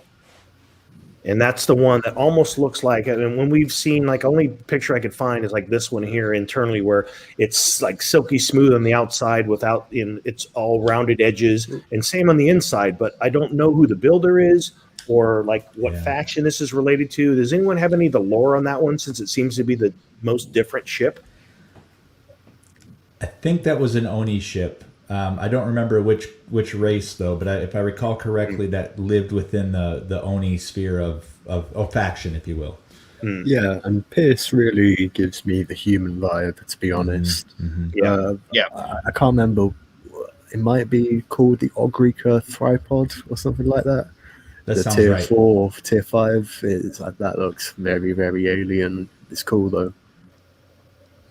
There's one that looks like a squid or an octopus. I've only seen it in concept art. I haven't seen a rendering of it yet, or maybe I have. But that one, because my complaint was they all felt like too human-like. They felt like, why would this look like a faction or an alien faction to look like a human ship? So I got called out on that, and people started sharing some of the comments or some of the pictures. And there are some decidedly alien-looking ships available. Yeah, they are cool. I think Pierce may be the easiest ships to design. Well, like conceptually. In chat, Overpunch is saying the ship we were looking at was from the Oni, and the Visas Opod is the Ooster. And one of the things that they've kind of talked about in the past week and a half or so is that your race and how your race matters to the technology you're using. So while you can be any race in any faction, if you're a human using an alien technology in your ship, you may not get all the same benefits from it. You might be restricted, or if you're an alien using alien tech on a ship, you might get a combat enhancement from it. So not only is there, you got to think about what ship you have to think about what technology you're putting in your ship based on the crew that you have. Doesn't it just baffle the mind that the underlying mechanics and technology that you have to keep in place to drive all of this to keep in mind things like, oh, what's your race and what ships and what technology and what buffs do you have available to you? Yeah, it's pretty amazing. It sounds like the uptime to really get good at the game is going to be a pretty long ramp, right? You're not going to go into this and be a master. Even coming from other games, there's going to be systems you have to learn, and the min-maxers are going to figure out what the technology or what the things do to help you over time. It's going to be awesome to see. I think it's really reminiscent of a lot of the early MMOs where you had to learn as you go. Yeah. So it sounds like all of the technology isn't going to be available at first as well, and that they're going to be adding more as the game goes on. So like there could be like an extremely rare type of ship available that nobody knows about because it's like 0.0001% research chance. I think things like that are quite cool in general. Yeah. But at first it is going to be very basic, it seems, especially from the amount of ATLAS and POLIS most people are going to have at launch. Like everyone's going to be coming in with empty pockets pretty much. Well, I wonder if there's going to be uniques and exclusives. So, for example, if you do a player versus environment battle, maybe on some alien structure, will there be drops that are, maybe armor plating drops or something from that battle that are unique and create a lot of value because they're unique and the stats are, desirable? And to such a degree that you found it, you own it, but you can't use it. So the only thing you can really do with it is sell it to someone that can use it. Yeah. Another reason why a guild needs to be all-encompassing, right? Because you want to try to apply that within your guild so you can benefit and grow your guild somehow. But I tell you, the people who are solo players and can find a way to create their own value through exploring and pulling up, rare resources, it's going to be another way for people to make money who don't want to join those big corporations. It just seems like there's so much you can do to be a participant. Right. What do we got on the screen there? So what we're looking at here is kind of goals and structure of, how player-run organizations work within the DAO treasuries. And at the very top here on the left here, we see monetary policy, treasury management, and game-wide decisions feeding into the overall Star Atlas DAO. And then as a second layer over there on the right-hand side, we can see faction-wide tax policies, faction warfare condition, which is interesting. It's kind of something that, maybe we haven't thought about to some degree. It's like you might have guild conflict, but at any given time, there could be some faction-based thing that pops up that impacts whatever you're doing in the game, whether you want it to or not. Just all of a sudden, hey, it was decided that we're at war with whoever, and here's the impact of that. And then access to end game content. How would you guys define, based on your own gaming experience, end game content? So if I look at it through the lens of a space game, it's something that pops up randomly in within a sector or a faction that it's a race by the different clans or guilds to kill that. Or it's opening up an endgame mega project like a Dyson Sphere or something like that. It might be something that's collaborative and it might be something that's competitive. Yeah, I thought that one actually fell into the next one here, which is development targets. Oh, yeah. So I was trying to consider what they might have separated out of that based on endgame content versus, like you said, building a big Dyson Sphere for space travel. That's the problem with, all of us being more fantasy type gamers rather than space, is that I don't even know what the end game content from a space game looks like, right? I mean, you always have PvP, but that's, when you say end game content, usually you're talking about some kind of PvE aspect, right? So that's interesting. Yeah, I've been thinking about PvE as it relates to this game, and wondering if PvE will be something that's only in the safe zone, or will you see a PvE experience in the medium space and the deep space as well? Because it seems to me that there's, for the people who are single ship explorers out in deep space, there's going to be some need for creating some level of risk, right? And I think that's done through PvE. Maybe it's pirates that fly through and will engage you. But it seems like there has to be a healthy PvE experience. It can't all be PvP. Yeah. What if they said as far as like NPC enemies? Is that a thing? I haven't heard anything. Yeah, there Yeah. is pirates and such. I also found a comment from Buntheus. This was quite a while ago, so it may not be accurate anymore, but they said they have the capability to add like world bosses in a sense. I can't find the exact comment, but like large scale bosses is how I imagined it. And so that's traditional in-game content right there. So there you go.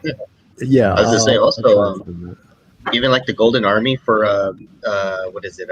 Medieval 2. That'd be so bad. Just a random alien race that comes in, just starts wrecking everything. We all have to work together to stop it. That'd be fun, man. I found the quote. I do love the idea of massive creatures because those are really fun MMO events. Can't commit to it though. Then we could get our Star Trek on, where you're going through space and you end up looking at this big gas creature in the space, right? Talking to you that you got to deal with. You got to do your Star Trek bit. Speaking of Star Trek, one of the things that just keeps popping in my head, and it goes even back to what we were discussing earlier about whether you need a full guild or things individuals can do. Can you be like that? The Ferengi and Deep Space Nine that ran that cantina, that little bar. Can an individual, if they're not even associated with a guild, could they set up shop, have a single business like that, and actually create enough in-game revenue to sustain that as their actual living? That to me is a fascinating concept. I mean, I'm gonna be looking into that. Yeah, I'm gonna be doing it as part of Rome though. But yeah, I'll definitely be looking into that. That sounds amazing to me. Well, internally they were always very, they've been talking. Excuse me. Internally to the guild, we've been talking about how do we create businesses in the game, and we've talked about different things that we can do, and we'll keep some of those close to the chest. However, the idea that you can hire people, and if they get this metaverse to the point where you're hiring people to run a business for you and you're just an investor, that's inspirational and inspiring, and I hope we can get there. I just hope it doesn't take too long because there's so many good ideas out there, and as these games start to build and expand on the previous generation, if Star Atlas waits too long to get that tech in there, another game's going to come along that allows you to do that. So it's really kind of an arms race in these games right now to get out ways to earn money for people. It definitely is. I mean, it's definitely an arms race, and I'm excited about the projects that kind of notice that already, and disappointed in the ones that don't realize how competitive this space is now and how competitive it's going to be in the next 2 years. I mean, there's so much room out there to carve out your niche.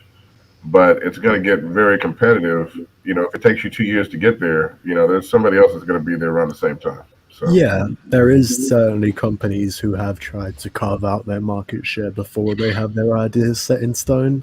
There are companies that are walking and then warming up, getting into like a sprint. There's some that are just jogging along and gonna keep on earning money for their investors. There also is quite a lot of people who won't finish this race, I believe. The industry is quite volatile, and there are a lot of copycats that is never really good. There's only ever really room for one dominant thing. There can be runners up, but they all have to have like their own reason to exist, don't they? Yeah. There's a couple sides of the industry brewing right now, and I've heard a lot of even developers talking about this, how there's people in the space that look at something like Axie and they want to take any game model, whether it's a card game that worked well as a physical product or something that worked well in the past as a game, and just try and paste it really quickly on blockchain. And we're seeing like some stuff out there that's got fuzzy graphics and just isn't working right. And those are short-term, short vision, try and capitalize on the trends and make money now projects. And then on the other side, we see these projects that they're saying from the start, like this, what we're implementing is a 10 to 15 year vision. And so we're looking to build infrastructure. And that's the other piece that I like about Star Atlas, is they're not saying that we're just going to keep this in a closed loop and everything that you experience is going to be Star Atlas.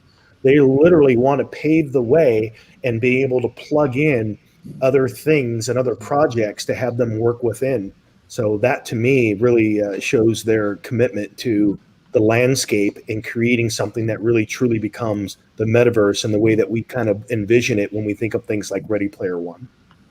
I mean, the thing about the Star Atlas model is that, when you think about space and different planets and stuff like that, is that they actually have the perfect setup to start bringing in other games. And you could have, say, an Axie planet or a Zed-Run planet, or a planet where they're racing, whatever. And so a lot of these games could find a home inside of Star Atlas. If they all start communicating with each other, you could have a metaverse based on Star Atlas, or somebody's going to do it at some point where they're going to start integrating all these games together, so that the games start talking to each other, just like you have Chainlink on the regular blockchain situations right now, teaching the blockchains, helping the blockchains talk to each other. You're going to have somebody that's going to figure it out and say, hey, you know what? If all these games start talking to each other, people are going to be that much happier, and that's when you're going to have the Ready Player One. Yeah. There's a load of companies trying to be the Steam right now or blockchains, but they need to have their half-life first. They can't try and just jump in and be the guy unless they have the clout from something else first. Absolutely, and that's why you have because like Sky Mavis with Axie and Gala Games with Miranda, Downstar, and all that. Yeah, they're both kind of saying the same thing, that they want to be able to bring in new gaming development companies onto their platform. But who's going to have more clout? Right now it's going to be Sky Mavis with Axie, right? They have the most clout in space, So, obviously, I'm just agreeing with what you're saying, Fancy. Yeah, having the top project is gonna lend towards your ability to negotiate in these situations. Well, and if you think about the Star Atlas team, if they take their back end and license it out or create opportunities for other developers to use it, you've now got potentially 2 or more AAA games that are going to live on Solana. So I think the blockchain that creates the most opportunities for games through fast transactions, cheap transactions, they're going to kind of, and I said this on Twitter, they're going to kind of help hedge the price of some of these underlying networks tokens, right? Because people are going to play games when it's down times or up times, and it will have less of an influence on a bear or a bull market because these tokens are being used to move value around the games on the network. Yeah, I would describe NFT games as more of a bubble than a market, even though they're not really a bubble, because they're going to keep on going unless they burst, really. It's all or nothing, in my opinion. Well, NFT games are a bubble, just like crypto was a bubble back in 2013. You know what I mean? It's a bubble, but it's got a lot of legs. I do see.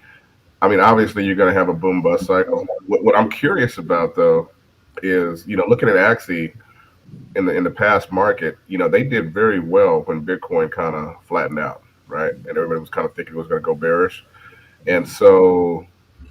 In the bear market, when crypto winter starts, are you going to see a boom in NFT gaming? And if so, this bubble that we think we're seeing right now might just be the launch pad, and then it might go into they might go into their bear market, way out in 2024 when the next Bitcoin bull run starts. You never know how this is going to play out, because this is. Like I say, it's 2013 for Bitcoin, is 2021 for NFT gaming. This is the first bull run that we've seen for it. So while there will be ebb and flow, and I think the market will change as a whole, one of the things that will keep marching forward in a big way is the fact that people, the first taste they get of their gaming mattering, they will struggle to go back to traditional gaming, because it's one of those things where, gaming itself, and I forget what I was watching about this, something you sent me, Fancy Hat, where they were talking about this, games creating this dopamine loop of, you do something, you get rewarded for it, and then you circle back and you do that again, and you're getting this reward for it. But the reward structure changes and the recognition changes when it has real world application. And once you get a taste of that, it's hard to go back to a model where that isn't in play. And the more that people get to experience that, I think you'll start to see more and more of a flood of traditional gamers come into the space. not even just traditional gamers, but if you get a game kind of like Star Atlas where the risk can be significant, the reward can be significant against the risk, you might get the kind of the gambling community who are willing to take some, place $100 bet on a ship, for instance, and go out into deep space to find something that pays 10,000. So you might get that gambling group out there who wants to benefit and throw some money at something they know has an absolute risk of destruction just to make that money. Yeah. I will say what you were saying, Jesse. I play video games all my life, and now I'm having a hard time playing them, except for game consoles, just because I like to play with my children. Right. But gaming, where I play by myself, I'm seeing all these games, mobile games, online games, and I can't bring myself to play them just because even playing Townstar or something where it takes a week where you can earn just a little bit of money, but that main Mayhem event, after what I've won off of it, I can't go back. Like I'm seeing exciting games, and I'm just like, tell us about that, because I don't think we talked about that. How do you do on that? Absolutely. What do you mean? Oh, what did I win? Yeah, the Mayhem. I didn't know you were taking And what part. was the experience? Kind of back it up for people that just don't have any idea. I had some family in there. My sister-in-law won like $150, I think, and that was the only person I knew that got anything out of that. So it's cool. So first of all, I've been playing Townstar since late February. I learned how to and I bought some NFTs off of that, mainly to do cake builds. So the first week was cake builds, and I kind of screwed myself because they didn't save until like an hour after the game launched. So I wasn't near an ocean, but I still ended up getting top 50 for that. The second one was. So to translate real quick for what he's saying for anyone not familiar with Townstar, is that within this farming style of game where you have production of things, the game mechanic was leaning towards creating cakes. And so you needed certain ingredients. And so placement of your town helped to make that happen. Is that accurate? Yeah. Yes. No, you're correct. Sorry about that. And that's being close to the ocean, proximity to the ocean is part of that as well. Yeah. For the salt. And so, no, you're correct. The only way to produce salt in a generous manner would be right next to an ocean. Otherwise, you would have like 64 salt fields just to build enough salt, which is absolutely suboptimal. Like it's ridiculous. But I still managed to get top 50 out of that. Then the second week, I also got top 50 again. I can't remember what that was. Steel. It was steel. And then the third one was wine. I didn't do as well. I think I got top 100 on that one. And then the last one was pumpkin pies. I hate pumpkin pies. Like I love eating it, but I hate making it in that game. And so I took the route of the highest selling items, and I ended up getting 2 of them for dough and butter. Dough and butter were the 2 that I got them for. Wow. So I ended up getting, just that last week alone, I ended up getting 5,000. Wow. So and then is that for the top 50 you get 5,000 or for? No, top 50 was 1,500. That's not bad. And then I also helped my wife was playing as well, so I helped build her towns, and she ended up getting 1 place lower every time. So she got like top 100 a couple times, and then I think she got like a top 150 once, and that was it. But so what was your total take? Just on my side alone, it was about 850. Yeah, it was about 850. Nice.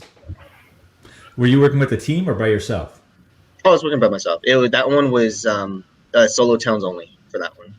Got it. So there you have it, Metaverse Nomads.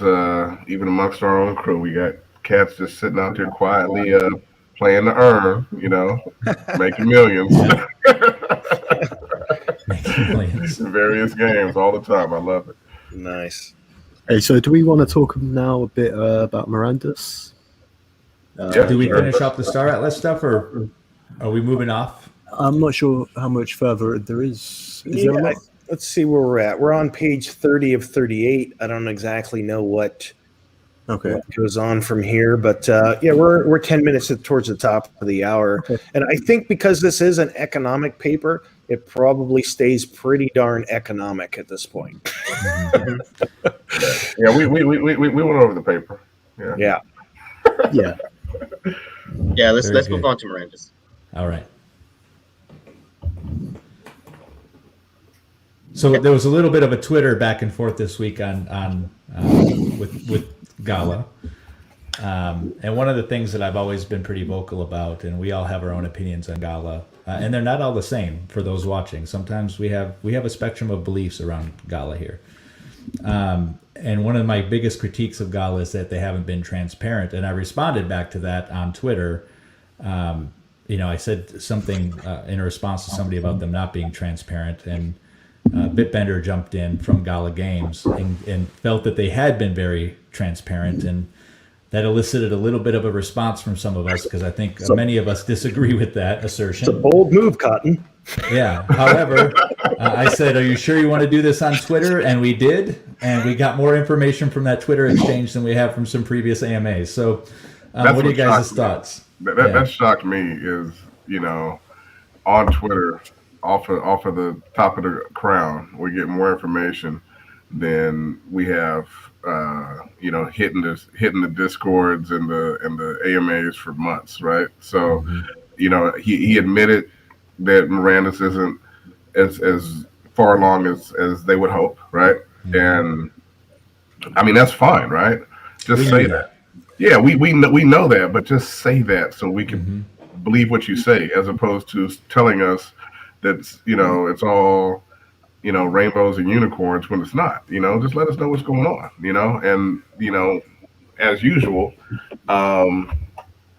we had the admission that they haven't hired any economists yet, and that they're looking to do that. And to me, that's the most important aspect, right? Because I haven't seen anything play to earn about Gala besides them using the words play to earn, right? Yeah. And that's very important to me. I mean, at the end of the day, either you are competing with the Avatar project selling JPEGs, or you have actual utility to these NFTs.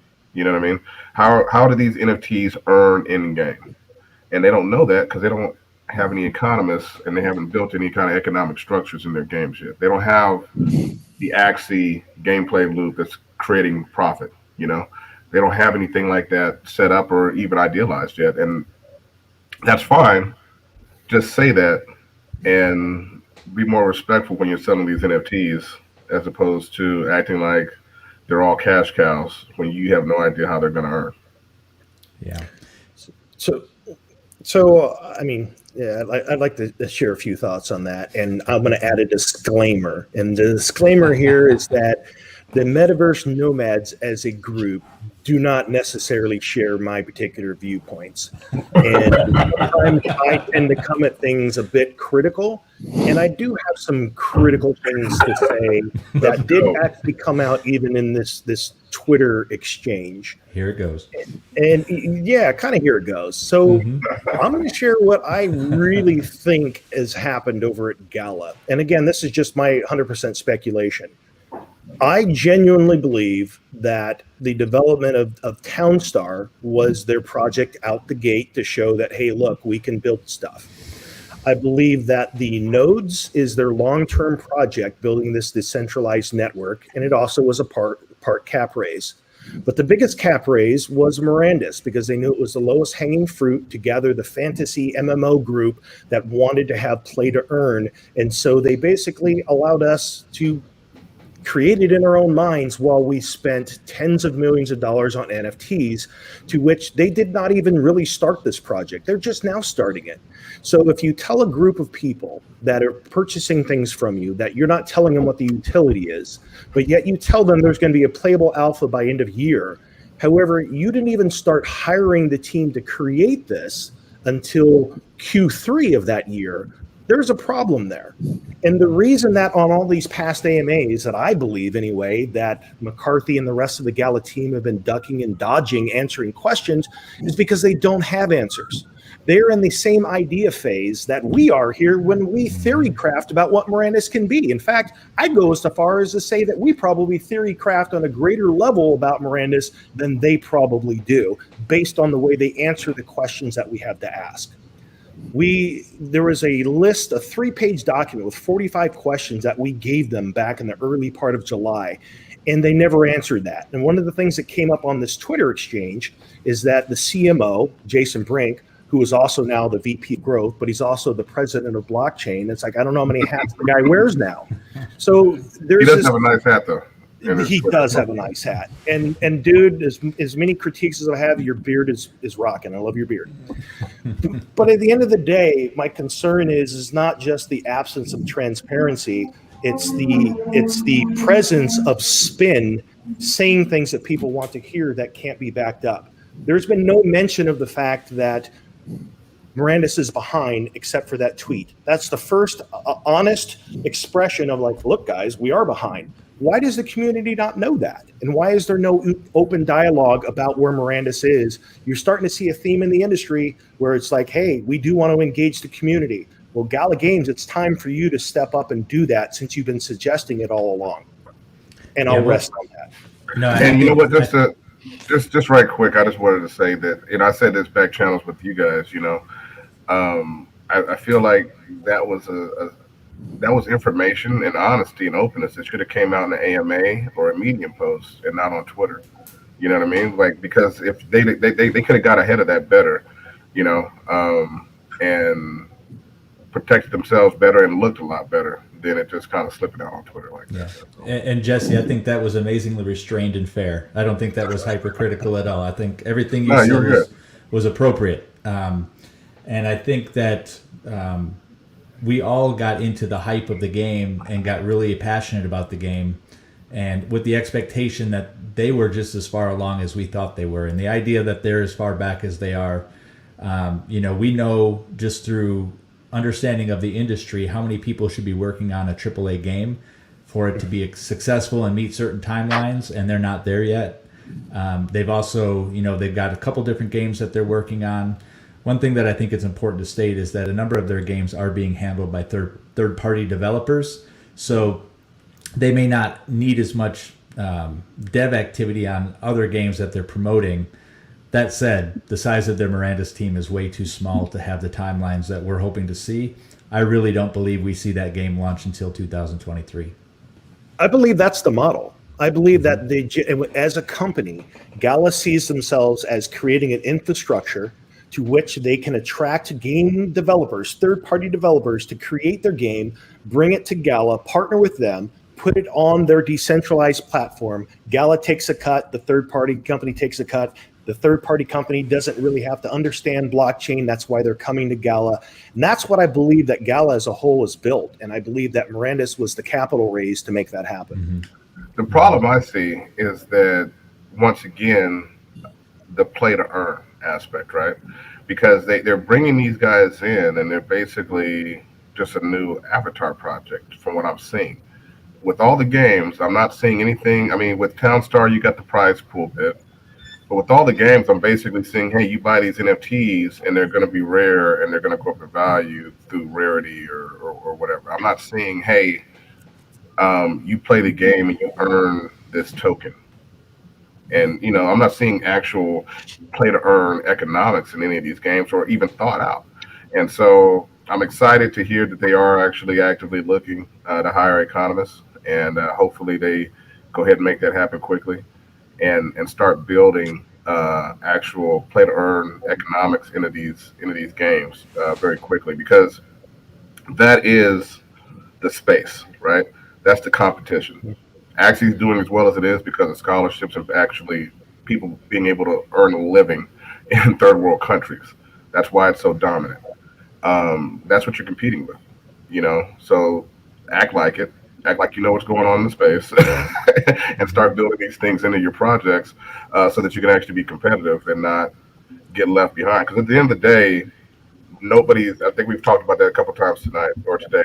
Nobody's going to be playing anybody's game in the future if they're not able to make an income off it. That's not going to happen. And based on that, the economic infrastructure should be the foundation upon which it is built. I understand if you're building a survival simulation, and I've played numerous games that McCarthy's been a part of, but Do I think that McCarthy is an economic game whiz? No, I don't think that's within his toolhouse. I think that has to be something that he works with a group of people that is their tool set. And therefore, that becomes the foundation by which the rest is built on. Otherwise, it may be a fun game, it may be an interesting game, and we still don't know that. But will it be play to earn? Not unless someone intelligent with the mechanics that understands how that works comes in and is a part of it. It just won't work. I'm a little bit concerned about a game where there's an over-reliance on one person's vision also, right? So we like McCarthy, we like the work that he's done in previous games, but we're at the whim of his entire vision. And sometimes he says some things that don't sound right to gamers. Right? They sound great for a vision, for a simulator, but you're like, oh, that I don't think I want to scoop up shit as part of my routine of creating fertilizer. It sounds like he wants to make it too medieval, too realistic of a simulator when I just want to game and make money. So I think there's risk in putting it all in one person's vision and not what makes sense for people to make money and have a fun game. PvP. There's a fine line of a company building games out like this. The foundation of the economics are going to be the most important because that's what the space is kind of built on, the attraction of play to earn. And depending on how much you're going to earn is going to differ across the space. And sure, in the beginning, if you're making more money in Axie Infinity versus any other game, you're going to probably play Axie Infinity, right? If it's free to play, then that's a different story because then you don't have to. There's a lot of people out there who are priced out of just entering any one of these games because you have to have some upfront cost to get in. So the ones who are free to play, actual free to play, coming out the gates like Illivium is shouting out that they're going to be, which they are, because that's what's going to happen. Then you'll have more people playing that, earning slower income versus someone had to drop so much and make it back and then earn and get into a positive. But my question is for Gala specifically or what I would like to know is what are they communicating with? How are they communicating? What are they saying to these third-party game developers that attract them to stick around when it comes to the economics? How, if I was a game developer and I'm going to be like, all right, well, why should I be with you, right? It's not about I need you because they already might have had a plan, like this tank shoot 'em whatever upper game. Shooty booms. Yeah, shooty booms. There you go. So if I was that guy, I would want to know what is happening on the economics that's going to attract, like Gala Games is saying, all the people who are going to come and play and earn. Even if it's only like what 0.001 Ethereum, like if it's $3 a day, like whatever, how is that going to work?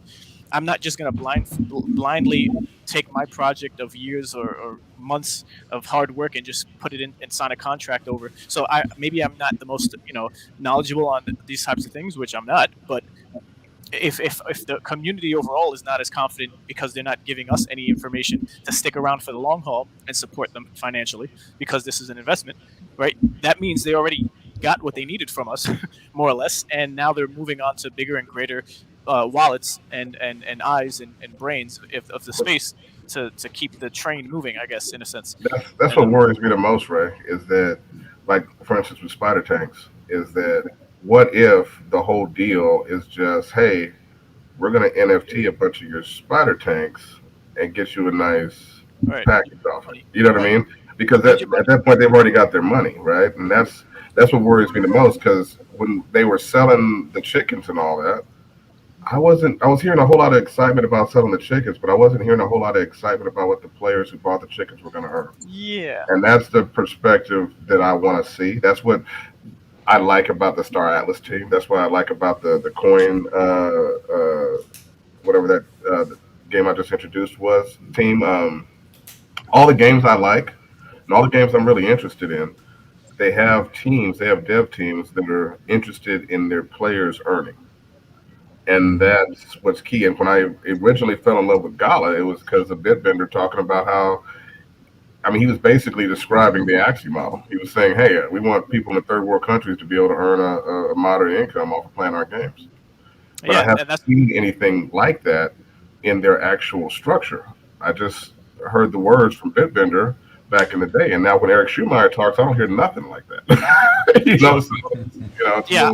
I wanted to mention too, like Eric never said anything that was crypto NFT not ever earning potential related. So like Jess was saying, in his sphere of experience, building I guess, profitable business models for games, he's within his own wheelhouse of expertise, and it has nothing, in my opinion, for what I've seen come out of or heard come out of his mouth, is not the go-to guy for the economics of a NFT game. And I can't say I am either, but I'm just my previous question before the one I just proposed today in a previous podcast was, who is the one hired by Gala Games going around and doing the investigative work on what's happening in the space with other NFT projects to learn and to emulate or simulate or whatever you got to do, or to even ask for help and hire someone or a research firm or a consulting firm, somebody that's going to help them in the right direction, where the confidence of the community from the early supporters are going to be there for the long run, which is what makes these games more successful in the short term and the long term, compared to legacy games where it's just the devs make money. This is almost a similar model to that, with just the sprinkle of NFT and play to earn and free to play, and you'll get drops from your chickens. You'll get NFT drops from your chickens the more you play with it, right? But then what's the frequency of drop rate? What's the drop rate of the it's just, there's so much vague information. It all sounds great because we might have been exposed to other projects who are actually doing something right now or promising to do something that's similar, but come on, I don't know. Well, it's just to, and I'll be done with it after this, but just to co-sign on what you were just saying, right? Because you're 100% right. That's what bothers me the most, is that like Eric is obviously coming from the pay to win aspect of gaming, and they understand that, what is it, Jesse? 2% of the player base 2%. Pays for everything, right? Yeah, that's fine from a revenue model that you understand that, but how does that 2% earn that money back, right? Or are you expecting it to actually be pay to win? Because the pay to win players aren't here in NFT gaming yet. Like the guy that actually wants clout from having that great character and doesn't care about the economics, that those guys don't exist here yet. The guys that are here right now are play to earn gamers and crypto people who understand how to look up your dev team and go on LinkedIn and know who you actually have hired, and study your blockchain and read and look at your wallets and know that you haven't burned all those chickens yet. You know what I mean? So it's like, I mean, we're not the same kind of community, The other thing that I want from a game developer is I want them to be true to their word the best they can. I understand in the development process, things in development might change along the way, and we have to allow for flexibility in that. And that's one of the things Gala is saying, well, we don't want to say anything because then we put a stake in the sand, and then, what if we need to change it later? That's what I'm talking about. I'll give you an example. Speaking of the chickens for Spider Tank, I spent $5,000 on a legendary chicken. Why did I do that? Well, because they suggested a couple things in utility. One, that we'd be able to rent it out, because I'm actually not even that great at that style of game, and I don't see myself doing much with it. But the other big thing was they said that when this sale is over, we're going to burn these chickens. There's not going to be any left. And so I'm thinking to myself, that's scarcity. That's a great marketing side of it, but it also represents rarity for me. And then just today, I find out that none of those chickens have been burned. There's still 1,000 of these rare chickens of all the different varieties sitting in the Gala store. Now, I understand they're going to hang on to some of them, but the burn never took place, is my point. And I want a company to honor what they say they're going to do, because my purchase decision was based on the fact that this would be a more rare purchase of an NFT that determined the value of it. And that actually hasn't taken place. So there's things that stack up that concern me as well. Or at the minimum, if they're not going to burn it, tell us, get out in front of us, because we're going to find out. So just get out in front of us and tell us, hey, we're not going to burn them for this reason. We had some sales didn't go through. We don't want to mess around with it, and we're going to burn them here at this date. But we're waiting on this or that. Just say something. Don't act like we're not going to find out. It's we'll find out. I think this speaks to kind of the make it up as you go mentality we've had about Gala. Like, they're kind of pulling things out as they go. Right. I'm starting to think they're spreading themselves too thin. We know the team is not as big as you would expect for the games that they're playing. We know that they have third-party developers making some of these games, but they really don't have the concentration you would expect to have on any one thing. And now we've got this announcement with 888 that they just made, where they're partnering with the NFT program on the Flare network, Are they allocating resources to that too, or will that be kind of the litmus test for Gala that kind of puts them out on the stage where everyone is looking at them more critically than we might just because of the games? Because if they create an experience for 888 that is less than stellar, they're going to start getting more criticism, and then additionally spreading themselves more thin, trying to fix whatever criticisms they're getting there. Right. Was it a cap raise and now they just follow the deals, which I hope is not the case. Right. And as critical as we all as we are, and especially me, we still want Gala to win. We want Mirandus to be fantastic. We all have invested, the big I word again, in NFTs that are related to a variety of games. We're node holders. So we want this project to do well. We want Gala to do well. And part of what we're sharing here is because we also want Gala to hear this and respond and do well, do good things. Gala. Respond in a positive way and correct. Take your jabs on the chin, correct yourself, and figure it out. Put your hands up and let's go. I think most of us, if not all of us, almost all of us for sure, are node owners. And shout out to Gala on the what was it, the all-time high, 31 cents, or was it? Did we just get an all-time 37. high? 37. So yeah, I mean, not 37 cents. It's 3. It's 3 cents. Yeah, 3.3 cents. Yeah. 37 cents. Yeah. So yeah, I mean that's nice milestone, and I'm happy. My node looks happy. You know what I mean? Still can't. I got all kinds of little NFTs from like Townstar and stuff that I don't want to collect because of the gas fees, but they're just sitting there. But I mean, yeah, we all want the president to do well. Just step your game up, man. Yeah, truly. Please. Any other thoughts on Gala that anyone has? Well, yeah, just to wrap up, not on too much of a negative note. I don't want everyone to think that we're just like Jess was saying, we're not invested or necessarily selling out of all of our investments in that particular ecosystem of an NFT game, because we're not. It's just that just with your stock portfolio, it has a value in dollars, and you would revisit it and manage it in a way to balance it out when you're having maybe too much money in one and not so much in other games that seem to be more promising and more transparent. So kudos to the team. It's always going to be a learning. There's always a learning curve when it comes to development of anything, and for the long haul. So, for what it's worth, the learning needs to be more so than developing in stages like this. And if you're sharing that you're learning more than developing with your community that's supporting you, then they'll gladly hop on the train and wave the flag along the way with you. Jesse brought up a good point off the podcast, and that was how much locked value is being put into these assets. And I think there's some absolute truth to that, because we know some of that money could be better applied elsewhere to earn more up front. And I think personally, my mindset is I'm not divested from Mirandus, but I'm not doing too much investment in Mirandus, right? I'm on a holding pattern right now. I'm still seeing some of my assets go up in price, but I can definitely see a lot of people who stocked up with the idea of buying, 7 elves. They might start selling those off to kind of move that money into another game that makes them more money on that capital. And I've actually seen that in the marketplace. There's that tool that, the creator of Citadel of the Wind put together where you could see Mirandus deals. And for a while there, we were in a window where there was a lot of stuff that you could buy on OpenSea on the secondary market that was less than the actual store price in Gala. And that's kind of changed out and evened out quite a bit. And we're starting to see some prices go up. But as Banjo mentioned, kind of like my perspective on this is that there's two ways that we approach these things, because we're passionate about games. And so it's very easy for all of us to make irrational choices and decisions about things that make us feel good that we wouldn't advise our mom or our dad to invest in. It's called a dragon pet. And so when I look at a project, I have to ask myself, is my money working for me?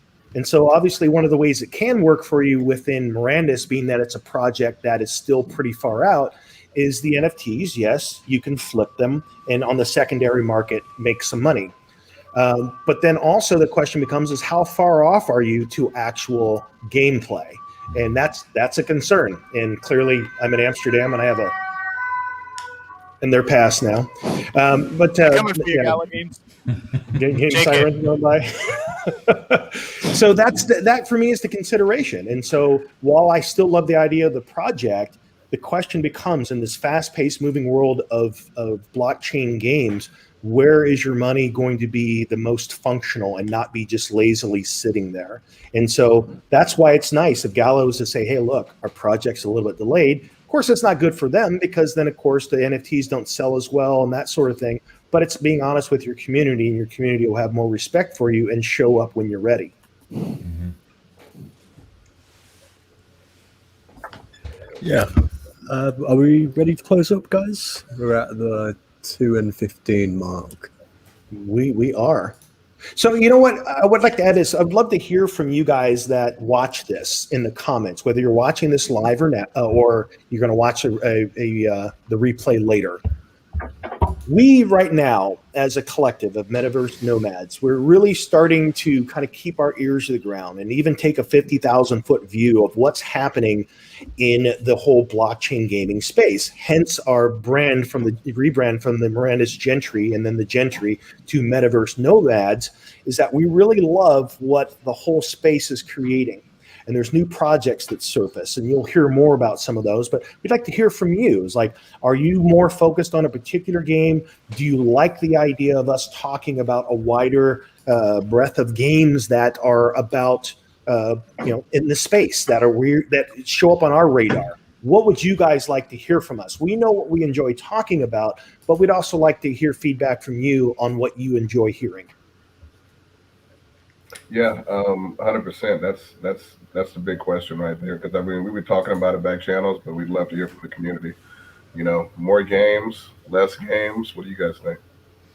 And for those who don't know, we have a pretty active Discord, and you can always keep the conversation going on outside of the podcast by clicking on the Discord link that will be in the description. We'd love to have people stop by.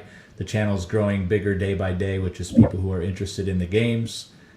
We do have a kind of a guild that covers a number of different games that we play. It's called Rome, and we have an idea of, a rising tide lifts all ships. So it's really about capitalizing and maximizing on these games and having fun together. We would love to have you come and join us. And awesome. And one more thing I would just like to mention: make sure you stay tuned for announcements, because we're going to soon reveal some developments, some strategic developments for Star Atlas specifically, because that's going to be one of the games starting September that we're going to be playing for the mini game. So if you're interested in that, like Banjo mentioned, check us out in the description, and you'll be able to know more about what we're going to be doing there strategically. So that'll be all. Anyone else? Any final words? No, that seems all right. Thank you, everyone, for watching. This has been Metaverse Nomads number 4, and we look forward to number 5 next week at the same time. Have a good one. Cheers. Bye, everybody.